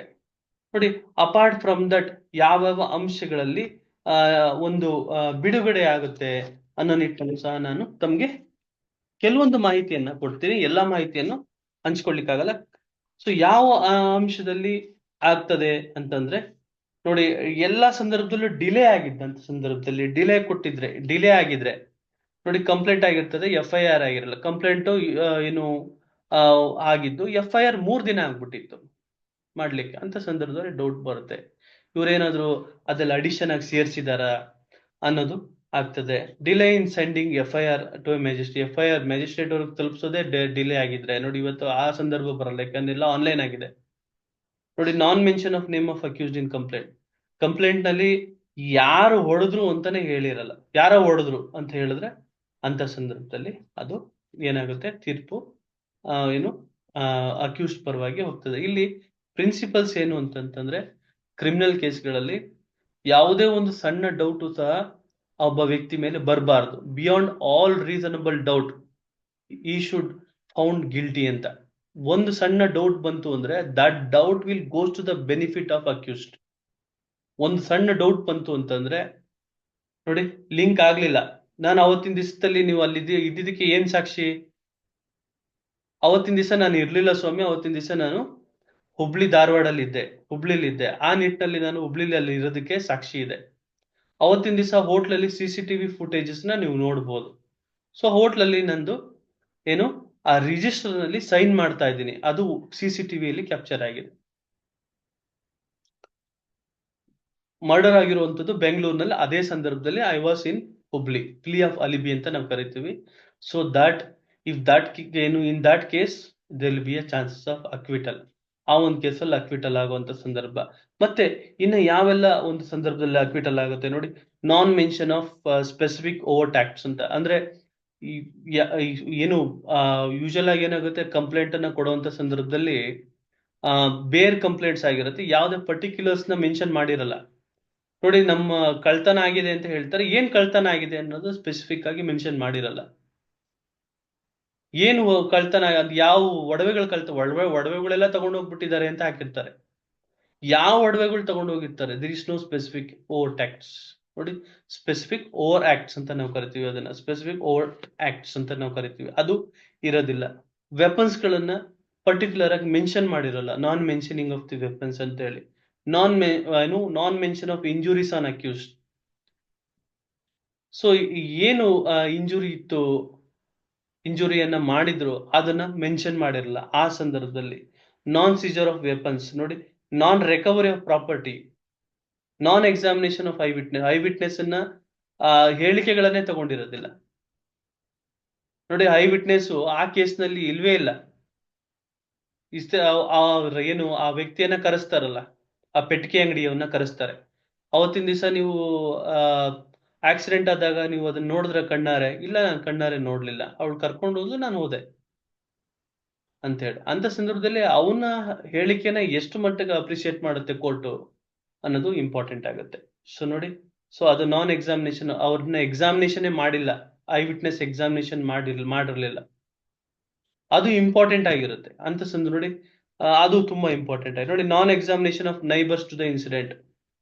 ಸೊ ಗಂಡ ಹೆಂಡತಿ ನಡುವೆ ಏನಾದ್ರು ಸಮಸ್ಯೆ ಇದ್ದ ನಿಟ್ಟಿನಲ್ಲಿ ನೈಬರ್ಸ್ ಸಾಕ್ಷಿಗಳನ್ನ ತಗೋತಾರೆ ಪೊಲೀಸ್ನವರು. ಆ ನಿಟ್ಟಿನಲ್ಲಿ ಅವ್ರನ್ನ ಎಕ್ಸಾಮಿನೇ ಮಾಡ್ಲಿಲ್ಲ, ಕ್ರಾಸ್ ಎಕ್ಸಾಮಿನೇಷನ್ ಮಾಡ್ಬೇಕಾಗತ್ತೆ, ಅವ್ರ ಕಡೆಯಿಂದ ನಿಜವನ್ನ ತರಿಸ್ಬೇಕಾಗತ್ತೆ. ಅಂತ ಸಂದರ್ಭದಲ್ಲಿ ಏನಾಗುತ್ತೆ, so that will goes to in favour of the accuse person. ನೋಡಿ, so examination of neighbours by the prosecution.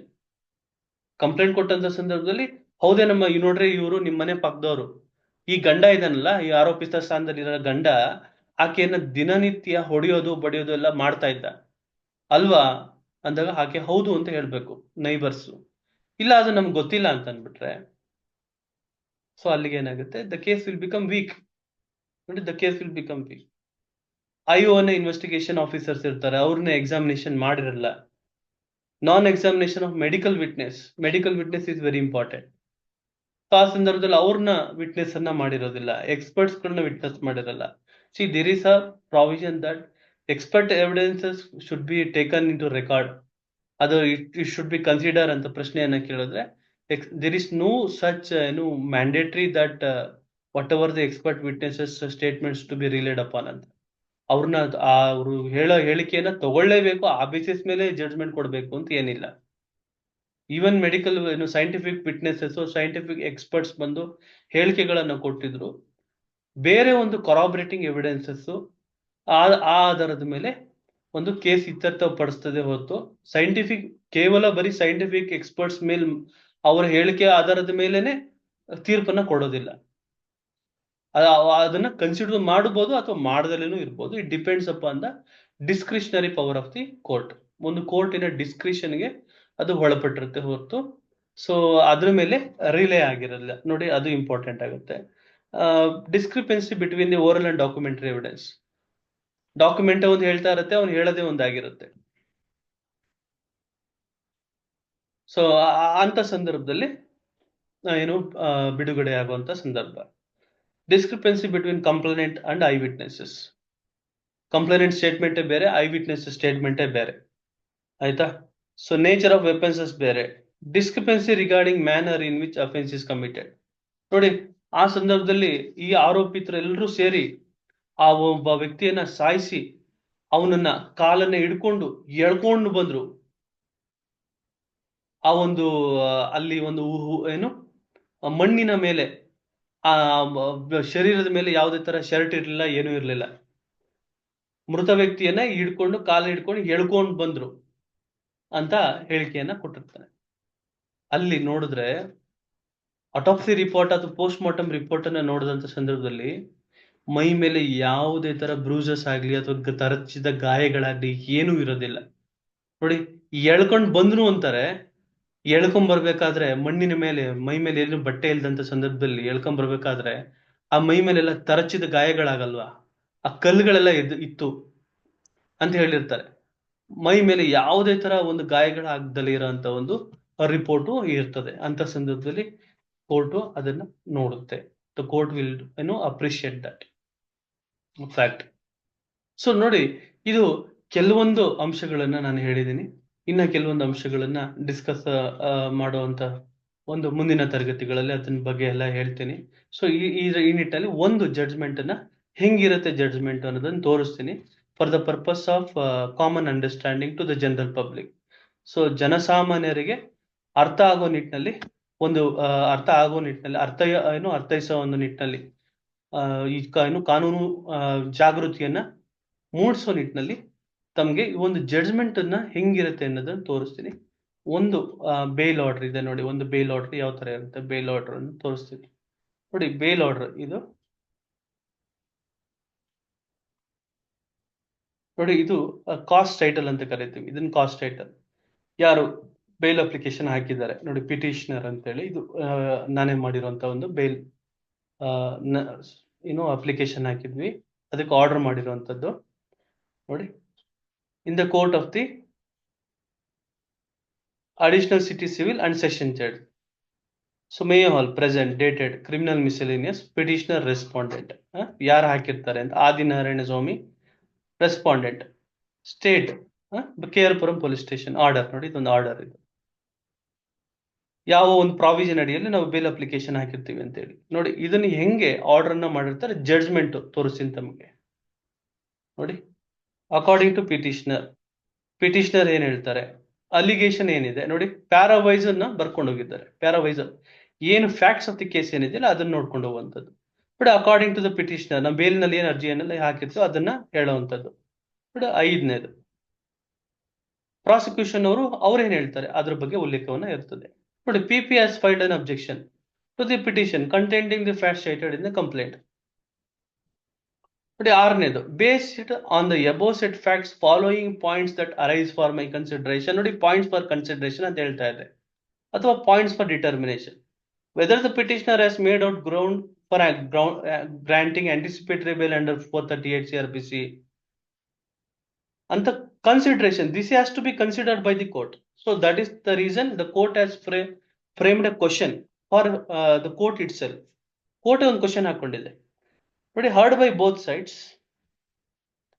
My findings for the above point is in the affirmative for the following reasons. ನೋಡಿ, my finding on the above point for consideration. For this point, the court had come to a conclusion is affirmative for following reasons. Reasons ನ ಕೊಡ್ತಾ ಹೋಯ್ತು ನೋಡಿ, reasons ನ ಕೊಡ್ತಾ ಹೋಯ್ತು ನೋಡಿ, reasons ನ ಕೊಡ್ತಾ ಹೋಯ್ತು.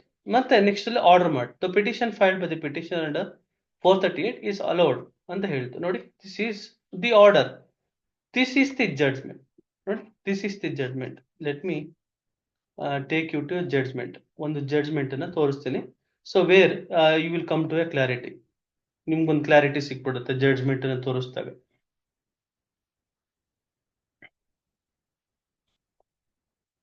So instead of taking you to a judgment, one second, ಅದೊಂದು ತೋರಿಸ್ಬಿಡ್ತೀನಿ. So where I will be satisfied that I had informed you well ಅಂತ ಹೇಳಿ ನನಗೊಂದು ಸ್ಯಾಟಿಸ್ಫ್ಯಾಕ್ಷನ್ ಸಿಗುತ್ತೆ.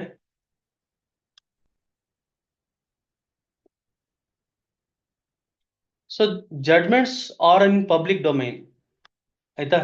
ಸೊ ನಿಮಗೆ ಇವತ್ತು ಈ ಪರಿಸ್ಥಿತಿಯಲ್ಲಿ ಪ್ರತಿಯೊಂದು ಜಡ್ಜ್ಮೆಂಟ್ಸ್ಗಳು ಸಹ ನಮಗೆ ಅವೈಲಬಿಲಿಟಿ ಇದೆ. ನೀವು ಕೋರ್ಟಿನ ವೆಬ್ಸೈಟ್ಗೆ ಹೋದ್ರೆ ಎಲ್ಲ ಜಡ್ಜ್ಮೆಂಟ್ಗಳು ಪೋಸ್ಟ್ ಮಾಡಿರ್ತಾರೆ.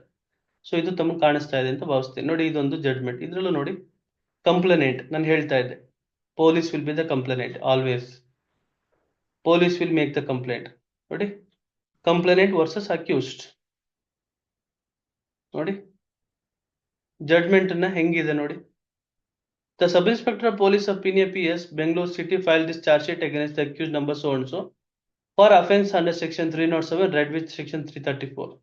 The case of prosecution, ಬರ್ಕೊಂಡು ಹೋಗೋದು. See, judgment is nothing but telling the story at the same time what happened in the climax and what he decided and for what reasons ನೋಡಿ. The case of the prosecution in brief, ಆಯ್ತಾ, ಆಯ್ತು. So next accused ಏನಾಯ್ತು, accused ಸ್ಥಿತಿ ಏನಾಯ್ತು, ಅದನ್ನ explain ಮಾಡಿದ್ರು. On hearing both side charge has been charge frame ಆಯ್ತು. ಅವ್ನು ತಪ್ಪು ಒಪ್ಕೊಳ್ಳಿಲ್ಲ, ಪ್ಲೀಡ್ ನಾಟ್ ಗಿಲ್ಟಿ.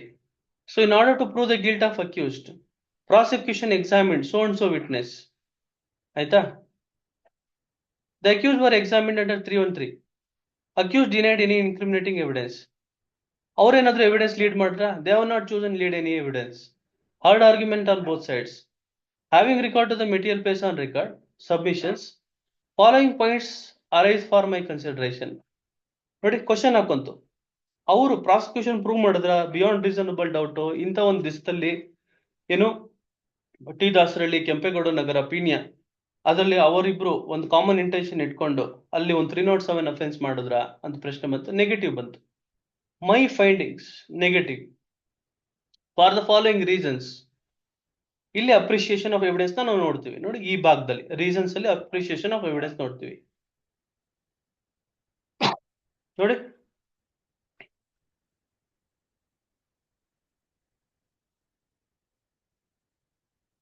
ಈ ಭಾಗದಲ್ಲಿ ನಾವು ರೀಸನ್ಸ್ ಅನ್ನು ನೋಡ್ತೀವಿ.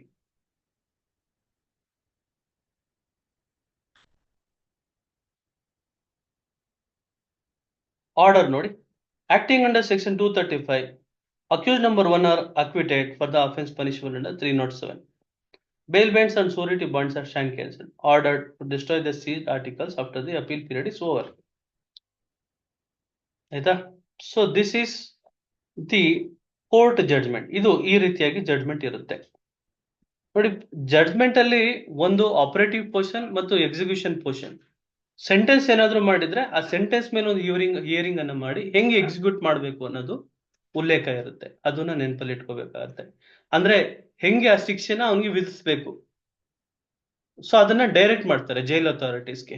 ಈ should be imprisoned so for so and so years ಅಂತ ಹೇಳಿ. I should be hanged till he die. ಹೆಂಗೆ ಅವ್ರಿಗೆ ಏನು ಗಲ್ಲು ಶಿಕ್ಷೆ ಕೊಡಬೇಕು ಅಂದ್ರೆ ಅವ್ನು ಸಾಯೋವರೆಗೂ ನೇಣು ಹಾಕ್ಬೇಕು. ಈ ಶುಡ್ ಬಿ ಹ್ಯಾಂಗ್ಡ್ ಅಂತೇಳಿ ಟಿಲ್ ಹಿ ಡೈ ಅಂತೇಳಿ ಅದನ್ನ ಮೆನ್ಷನ್ ಮಾಡುವಂಥದ್ದು, ಅದು ಬರೆಯುವಂಥದ್ದು ಇರುತ್ತೆ. ಮತ್ತು ಜಡ್ಜ್ಮೆಂಟ್ಗಳನ್ನ ನಿಟ್ಟಿನಲ್ಲಿ ಈ ಸೆಕ್ಷುವಲ್ ಅಫೆನ್ಸ್ಗಳಾದಂಥ ಸಂದರ್ಭದಲ್ಲಿ, ರೇಪ್ ಕೇಸ್ಗಳಿದ್ದಂಥ ಸಂದರ್ಭದಲ್ಲಿ, ಗ್ಯಾಂಗ್ ರೇಪ್ಗಳಿದ್ದಂಥ ಸಂದರ್ಭದಲ್ಲಿ ಸೊ ಸುಪ್ರೀಂ ಕೋರ್ಟ್ ನ್ಯಾಯಾಲಯ ಏನು ಆದೇಶವನ್ನ ಮಾಡಿದೆ.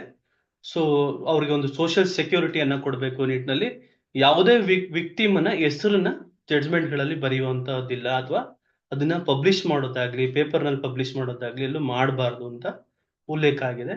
ಸೊ ಹಾಗಾಗಿ ಯಾವುದೇ ಜಡ್ಜ್ಮೆಂಟ್ಗಳಲ್ಲಿ ವಿಕ್ಟಿಮ್ ಯಾರು ಈ ರೇಪ್ ವಿಕ್ಟಿಮ್ಸ್ ಅಥವಾ ಸೆಕ್ಷುವಲ್ ಅಫೆನ್ಸ್ಗೆ ಒಳಗಾಗಿರುವಂತದ್ದು ಅಥವಾ ಹ್ಯೂಮನ್ ಅಟ್ರಾಸಿಟೀಸ್ಗೆ ಒಳಗಾಗಿರುವಂತ ಸಂದರ್ಭದಲ್ಲಿ ಅವರ ಹೆಸರುಗಳನ್ನ ಉಲ್ಲೇಖವನ್ನ ಮಾಡೋದಿಲ್ಲ.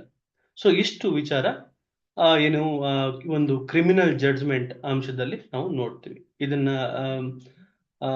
ಸಾಕಷ್ಟು ಅರ್ಥ ಆಗೋ ರೀತಿಯಲ್ಲಿ ಬಹಳ ಸರಳವಾಗಿ ಹೇಳಿದ್ದೀನಿ ಅಂತ ನಾನು ಭಾವಿಸ್ತೀನಿ. ಧನ್ಯವಾದಗಳು.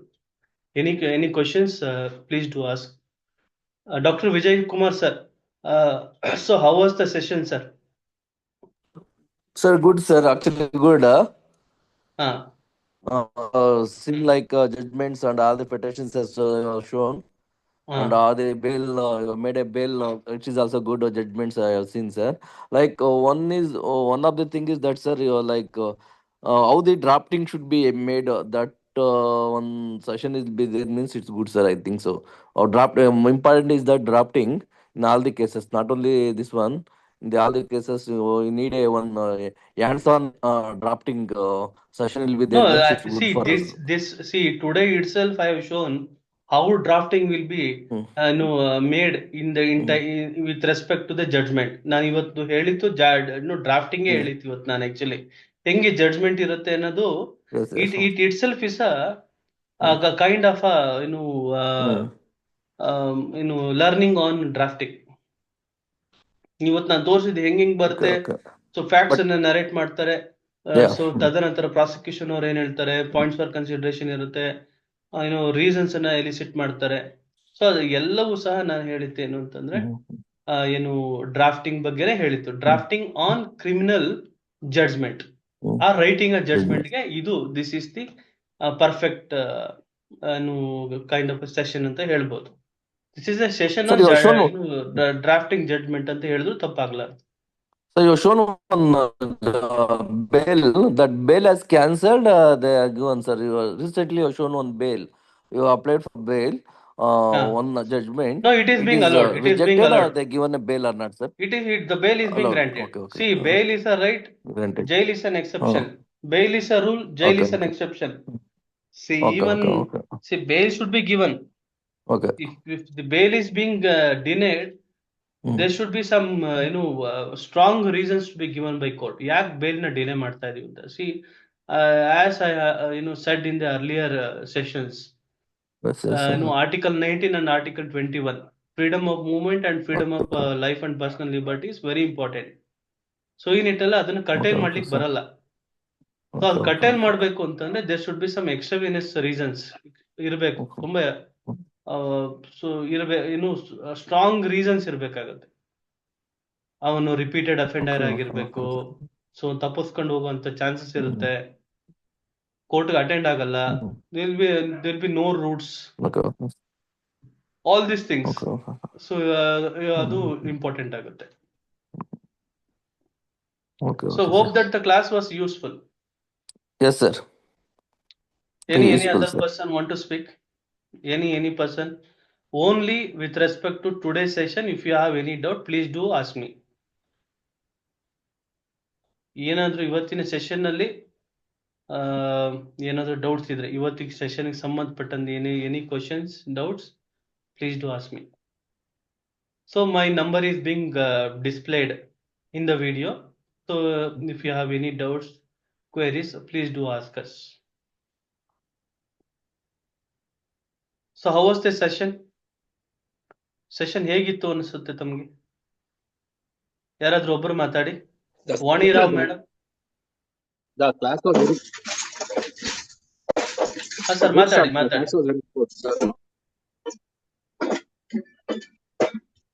ಓಕೆ, ಸರ್ ನಮಸ್ಕಾರ ಸರ್. ನಮಸ್ತೆ, ಮಾತಾಡಿ ಶ್ರೀಧರ್ ಸರ್. ಸರ್ ಬಹಳ ಚೆನ್ನಾಗಿ ಸರ್. ಸ್ಟಾರ್ಟಿಂಗ್ ನಲ್ಲಿ ಕರೆಕ್ಟ್ ಆಗಿದ್ದಿಲ್ಲ ಸರ್, ಸೆಟ್ ಆಗಿ ಕರೆಕ್ಟ್ ಆದ್ರೆ ನಮಗೆ ಅದು ಪ್ರೊಸೀಜರ್ ಗೊತ್ತಿದ್ದಿಲ್ಲ. ಏನು ಕೋರ್ಟ್ ಹೇಗ್ ಆರ್ಡರ್ ಕೊಡ್ತಾರೆ, ಏನ ಯಾವ ಟೈಪ್ ಮಾಡ್ತಾರೆ, ಆಮೇಲೆ ನೀವು ಕೊಟ್ಟ ಎಕ್ಸಾಂಪಲ್ ಎಕ್ಸ್ಟೆಂಟ್ ಆಗಿ ಅನಲೈಸೇಷನ್ ಮಾಡಿದ್ರಲ್ಲ, ಅದು ಬಹಳ ಲಾಜಿಕಲ್ ಆಗಿತ್ತು. ಸಾಮಾನ್ಯ ಜನರಿಗೆ ಅರ್ಥ ಆಗೋ ರೀತಿ. ಆಕ್ಚುಲಿ ಇದು ಕಾನೂನು ಕಬ್ಬಿಣದ ಕಡಲೆ ಧನ್ಯವಾದ. Okay sir, thank you sir, ಬಹಳ ಧನ್ಯವಾದಗಳು ಸರ್. ನಮ್ಮ ಉದ್ದೇಶ ಸದುದ್ದೇಶವಾಗಿರುತ್ತೆ. ಜನಸಾಮಾನ್ಯರು ಈ ಅಪರಾಧ ತಡೆ ನಿಟ್ಟಿನಲ್ಲಿ ಕಾನೂನಿನ ಅರಿವನ್ನ ಬೆಳೆಸ್ಕೋಬೇಕಾಗತ್ತೆ. ಕಾನೂನಿನ ಅರಿವನ್ನ ಬೆಳೆಸ್ಕೊಂಡು ಕಾನೂನಿಗೆ ಗೌರವವನ್ನ ಕೊಡಬೇಕಾಗ್ತದೆ, ನ್ಯಾಯಾಲಯಕ್ಕೆ ಗೌರವವನ್ನ ಕೊಡಬೇಕಾಗ್ತದೆ. ಸೊ ಈ ನಿಟ್ಟಿನಲ್ಲಿ ನ್ಯಾಯಾಲಯಗಳು ಸಹ ಬೇಲನ್ನು ಕೊಡಬೇಕಾದ್ರೂ ಸಹ ಹೇಳುತ್ತೆ, it is a right to live with a dignity. At the same time he should not live at the cost of the others ಅಂತ ಹೇಳಿ. ಬದುಕೋ ಅಧಿಕಾರ ಇರುತ್ತೆ, ಗೌರವಯುತವಾಗಿ ಬದುಕೋ ಅಧಿಕಾರ ಇರುತ್ತೆ. ಅಟ್ ದ ಸೇಮ್ ಟೈಮ್ ಕಾನೂನಿಗೆ ಗೌರವಿಸ್ಬೇಕು. ಅಟ್ ದ ಸೇಮ್ ಟೈಮ್ ಬೇರೆಯವರ ಹಕ್ಕುಗಳನ್ನ ಕಿತ್ಕೋಬಾರದು, ಬದುಕುವ ಹಕ್ಕುಗಳನ್ನ ಕಿತ್ಕೋಬಾರದು. ಮರ್ಡರ್ ಕೇಸ್ಗಳಲ್ಲಿ ಇದನ್ನ ಹೇಳುತ್ತೆ. ಮರ್ಡರ್ ಕೇಸ್ಗಳಲ್ಲಿ ಆಯ್ತು, ನಿನಗೆ ಬದುಕೋ ಹಕ್ಕಿದೆ, ಗೌರವಯುತವಾಗಿ ಬದುಕೋ ಹಕ್ಕು ನಿನ್ಗೂ ಇದೆ, ಕಾನೂನಿಗೆ ಗೌರವಿಸ್ಬೇಕಾದಂತ ಬಾಧ್ಯತೆ ಇದೆ. ಅಟ್ ದ ಸೇಮ್ ಟೈಮ್ ನೀನು ಅದೇ ಸಂದರ್ಭದಲ್ಲಿ ಬೇರೆಯವರು ಬದುಕುವ ಹಕ್ಕನ್ನ ಕಿತ್ಕೊಳ್ಳೋ ಅಧಿಕಾರ ನಿಂಗಿಲ್ಲ. ಸೊ ಹಾಗಾಗಿ ಅಂತ ಹೇಳಿ ಕೋರ್ಟು ನಿರ್ಧಾರವನ್ನ ತಗೊಳ್ತವೆ ಯೂಶಲ್ ಆಗಿ ಮರ್ಡರ್ ಕೇಸ್ಗಳಲ್ಲಿ. ಸೊ ಇದು ಅಂಶ. ಮತ್ತು ಇದು ಅದೊಂದೇ ಅಂಶ ಅಂತಲ್ಲ, ನಾನಾ ಫ್ಯಾಕ್ಟರ್ಸ್ಗಳಿರ್ತವೆ, ಪ್ರಪೋಸಿಷನ್ಸ್ ಇರ್ತವೆ. ನಾನು ಹೇಳ್ದಂಗೆ ಇದು ಪ್ರಾಥಮಿಕ ಹಂತದಲ್ಲಿ ಪ್ರತಿಯೊಂದು ಕೇಸು ಭಿನ್ನವಾಗಿರುತ್ತೆ. ಪ್ರತಿಯೊಂದು ಕೇಸಿನ ಫ್ಯಾಕ್ಟ್ಸ್ ಭಿನ್ನವಾಗಿರುತ್ತೆ. ಆ ಫ್ಯಾಕ್ಟ್ಸಿನ ಅನುಸಾರವಾಗಿ ಕಾನೂನಿನ ತತ್ವಗಳಿರುತ್ತೆ. ಕಾನೂನಿನ ತತ್ವಗಳ ಆಧಾರದ ಮೇಲೆ ಹಾಗೂ ಕೇಸಿನ ಫ್ಯಾಕ್ಟ್ಸ್ ಮೇಲೆ, ನಿಜಾಂಶದ ಮೇಲೆ ಕೋರ್ಟ್ ಫೈಂಡ್ ಮಾಡುತ್ತೆ. ಯಾರೋ ಒಬ್ರು ಹೇಳ್ತಾ ಇದ್ರು, it is who judges on trial, not the parties ಅಂತ. ಪಾರ್ಟೀಸ್ ನೋ ದ ಟ್ರೂತ್ ಅಂತ ಹೇಳಿ, ಅಂತ ಹೇಳ್ತಾ ಇದ್ದಾರೆ. ಬಟ್ ಎಲ್ಲೋ ಒಂದ್ ಕಡೆ ಅನ್ಸುತ್ತೆ ಮನಸ್ಸಿನ ನ್ಯಾಯಾಲಯ ತುಂಬಾ ಇಂಪಾರ್ಟೆಂಟ್ ಅಂತ ಹೇಳಿ. ಕಾನ್ಶಿಯಸ್ನೆಸ್ ಅಂತ ನಾವು ಕರಿತೀವಿ, ಕಾಂಗ್ರಿಯನ್ಸ್ ಅಂತ ನಾವು ಕರಿತೀವಿ. ಅಂದ್ರೆ ಹಿಪೋಕ್ರಸಿ ಇರೋದಿಲ್ಲ. ಅಂದ್ರೆ ಗೋಮುಖ ವ್ಯಾಘ್ರಗಳಂತೀವಿ, ಅಂದ್ರೆ ಮೇಲೊಂದು ಮಾತಾಡುವಂಥದ್ದು ಮತ್ತೆ ಮಾಡೋ ಕೆಲಸ ಬೇರೆ ಆಗಿರ್ತದೆ. ಸೊ ಆ ರೀತಿಯಾದಂತ ಒಂದು ನಿಟ್ಟಿನಲ್ಲಿ the court will always act as congruent body. ಅಂತಂದ್ರೆ ಏನು ನ್ಯಾಯಾಲಯ ಆ ರೀತಿಯಾದಂತ ಮಾಸ್ಕ್ ಗಳನ್ನ ಹಾಕೊಳ್ಳಲ್ಲ. So the court always will be an impartial body. ಯಾರಿಗೂ ಬಯಾಸನ ಮಾಡಲ್ಲ, ಯಾರಿಗೂ ತಾರತಮ್ಯವನ್ನ ಮಾಡೋದಿಲ್ಲ. ಎಲ್ಲರೂ ಕಾನೂನಿನ ಮುಂದೆ ಒಂದೇನೆ. ಏನು everybody is equal before law. The court will treats equally. ಆಯ್ತಾ? ನೀನು ಏನು ರಾಜಕಾರಣಿ ಆಗಿರ್ಬೋದು ಅಥವಾ ಇನ್ನೊಂದು ಪ್ರಭಾವಿ ವ್ಯಕ್ತಿ ಆಗಿರ್ಬೋದು, ಇನ್ನು ದೊಡ್ಡ ಶ್ರೀಮಂತ ಆಗಿರ್ಬೋದು, ಯಾರೇ ಆಗಿರ್ಬೋದು. ಸೊ ಕೋರ್ಟು ಅಲ್ಲಿ ತಾರತಮ್ಯವನ್ನ ಮಾಡೋದಿಲ್ಲ. ಕೋರ್ಟ್ ಮುಂದೆ, ನ್ಯಾಯಾಲಯದ ಮುಂದೆ ಎಲ್ಲರೂ ಸಹ ಸಮಾನರಾಗಿರ್ತಾರೆ. ಸೊ ನ್ಯಾಯ ಎಲ್ಲರಿಗೂ ಒಂದೇ ಆಗಿರುತ್ತೆ. ಸೊ ಅನ್ನೋದು ಇವತ್ತಿನ ಕಾರ್ಯಕ್ರಮದ, ಇವತ್ತಿನ ತರಗತಿಯ ತಾತ್ಪರ್ಯ ಆಗಿರುತ್ತೆ. ಸೊ ಧನ್ಯವಾದಗಳನ್ನು ಅರ್ಪಿಸ್ತಾ ಇದ್ದೀನಿ. ಮುಂದಿನ ತರಗತಿಗಳನ್ನು ನಾನು ನೋಟಿಫೈ ಮಾಡ್ತೀನಿ. Thank you very much. ನಮಸ್ಕಾರ. ಪ್ರಶ್ನೆಗಳಿದ್ರೆ, ಏನಾದ್ರು ಮಾತಾಡೋದಿದ್ರೆ, ಫೀಡ್ಬ್ಯಾಕ್ ಅನ್ನ ಕೊಡೋದಿದ್ರೆ ಗ್ರೂಪ್ ನಲ್ಲಿ ಕೊಡಿ ಅಂತ ಹೇಳ್ತೀನಿ. ಕಮೆಂಟ್ಸ್ ಸೆಕ್ಷನ್ ಅಲ್ಲಿ ಹಾಕಿ. ಸೊ ಧನ್ಯವಾದಗಳು.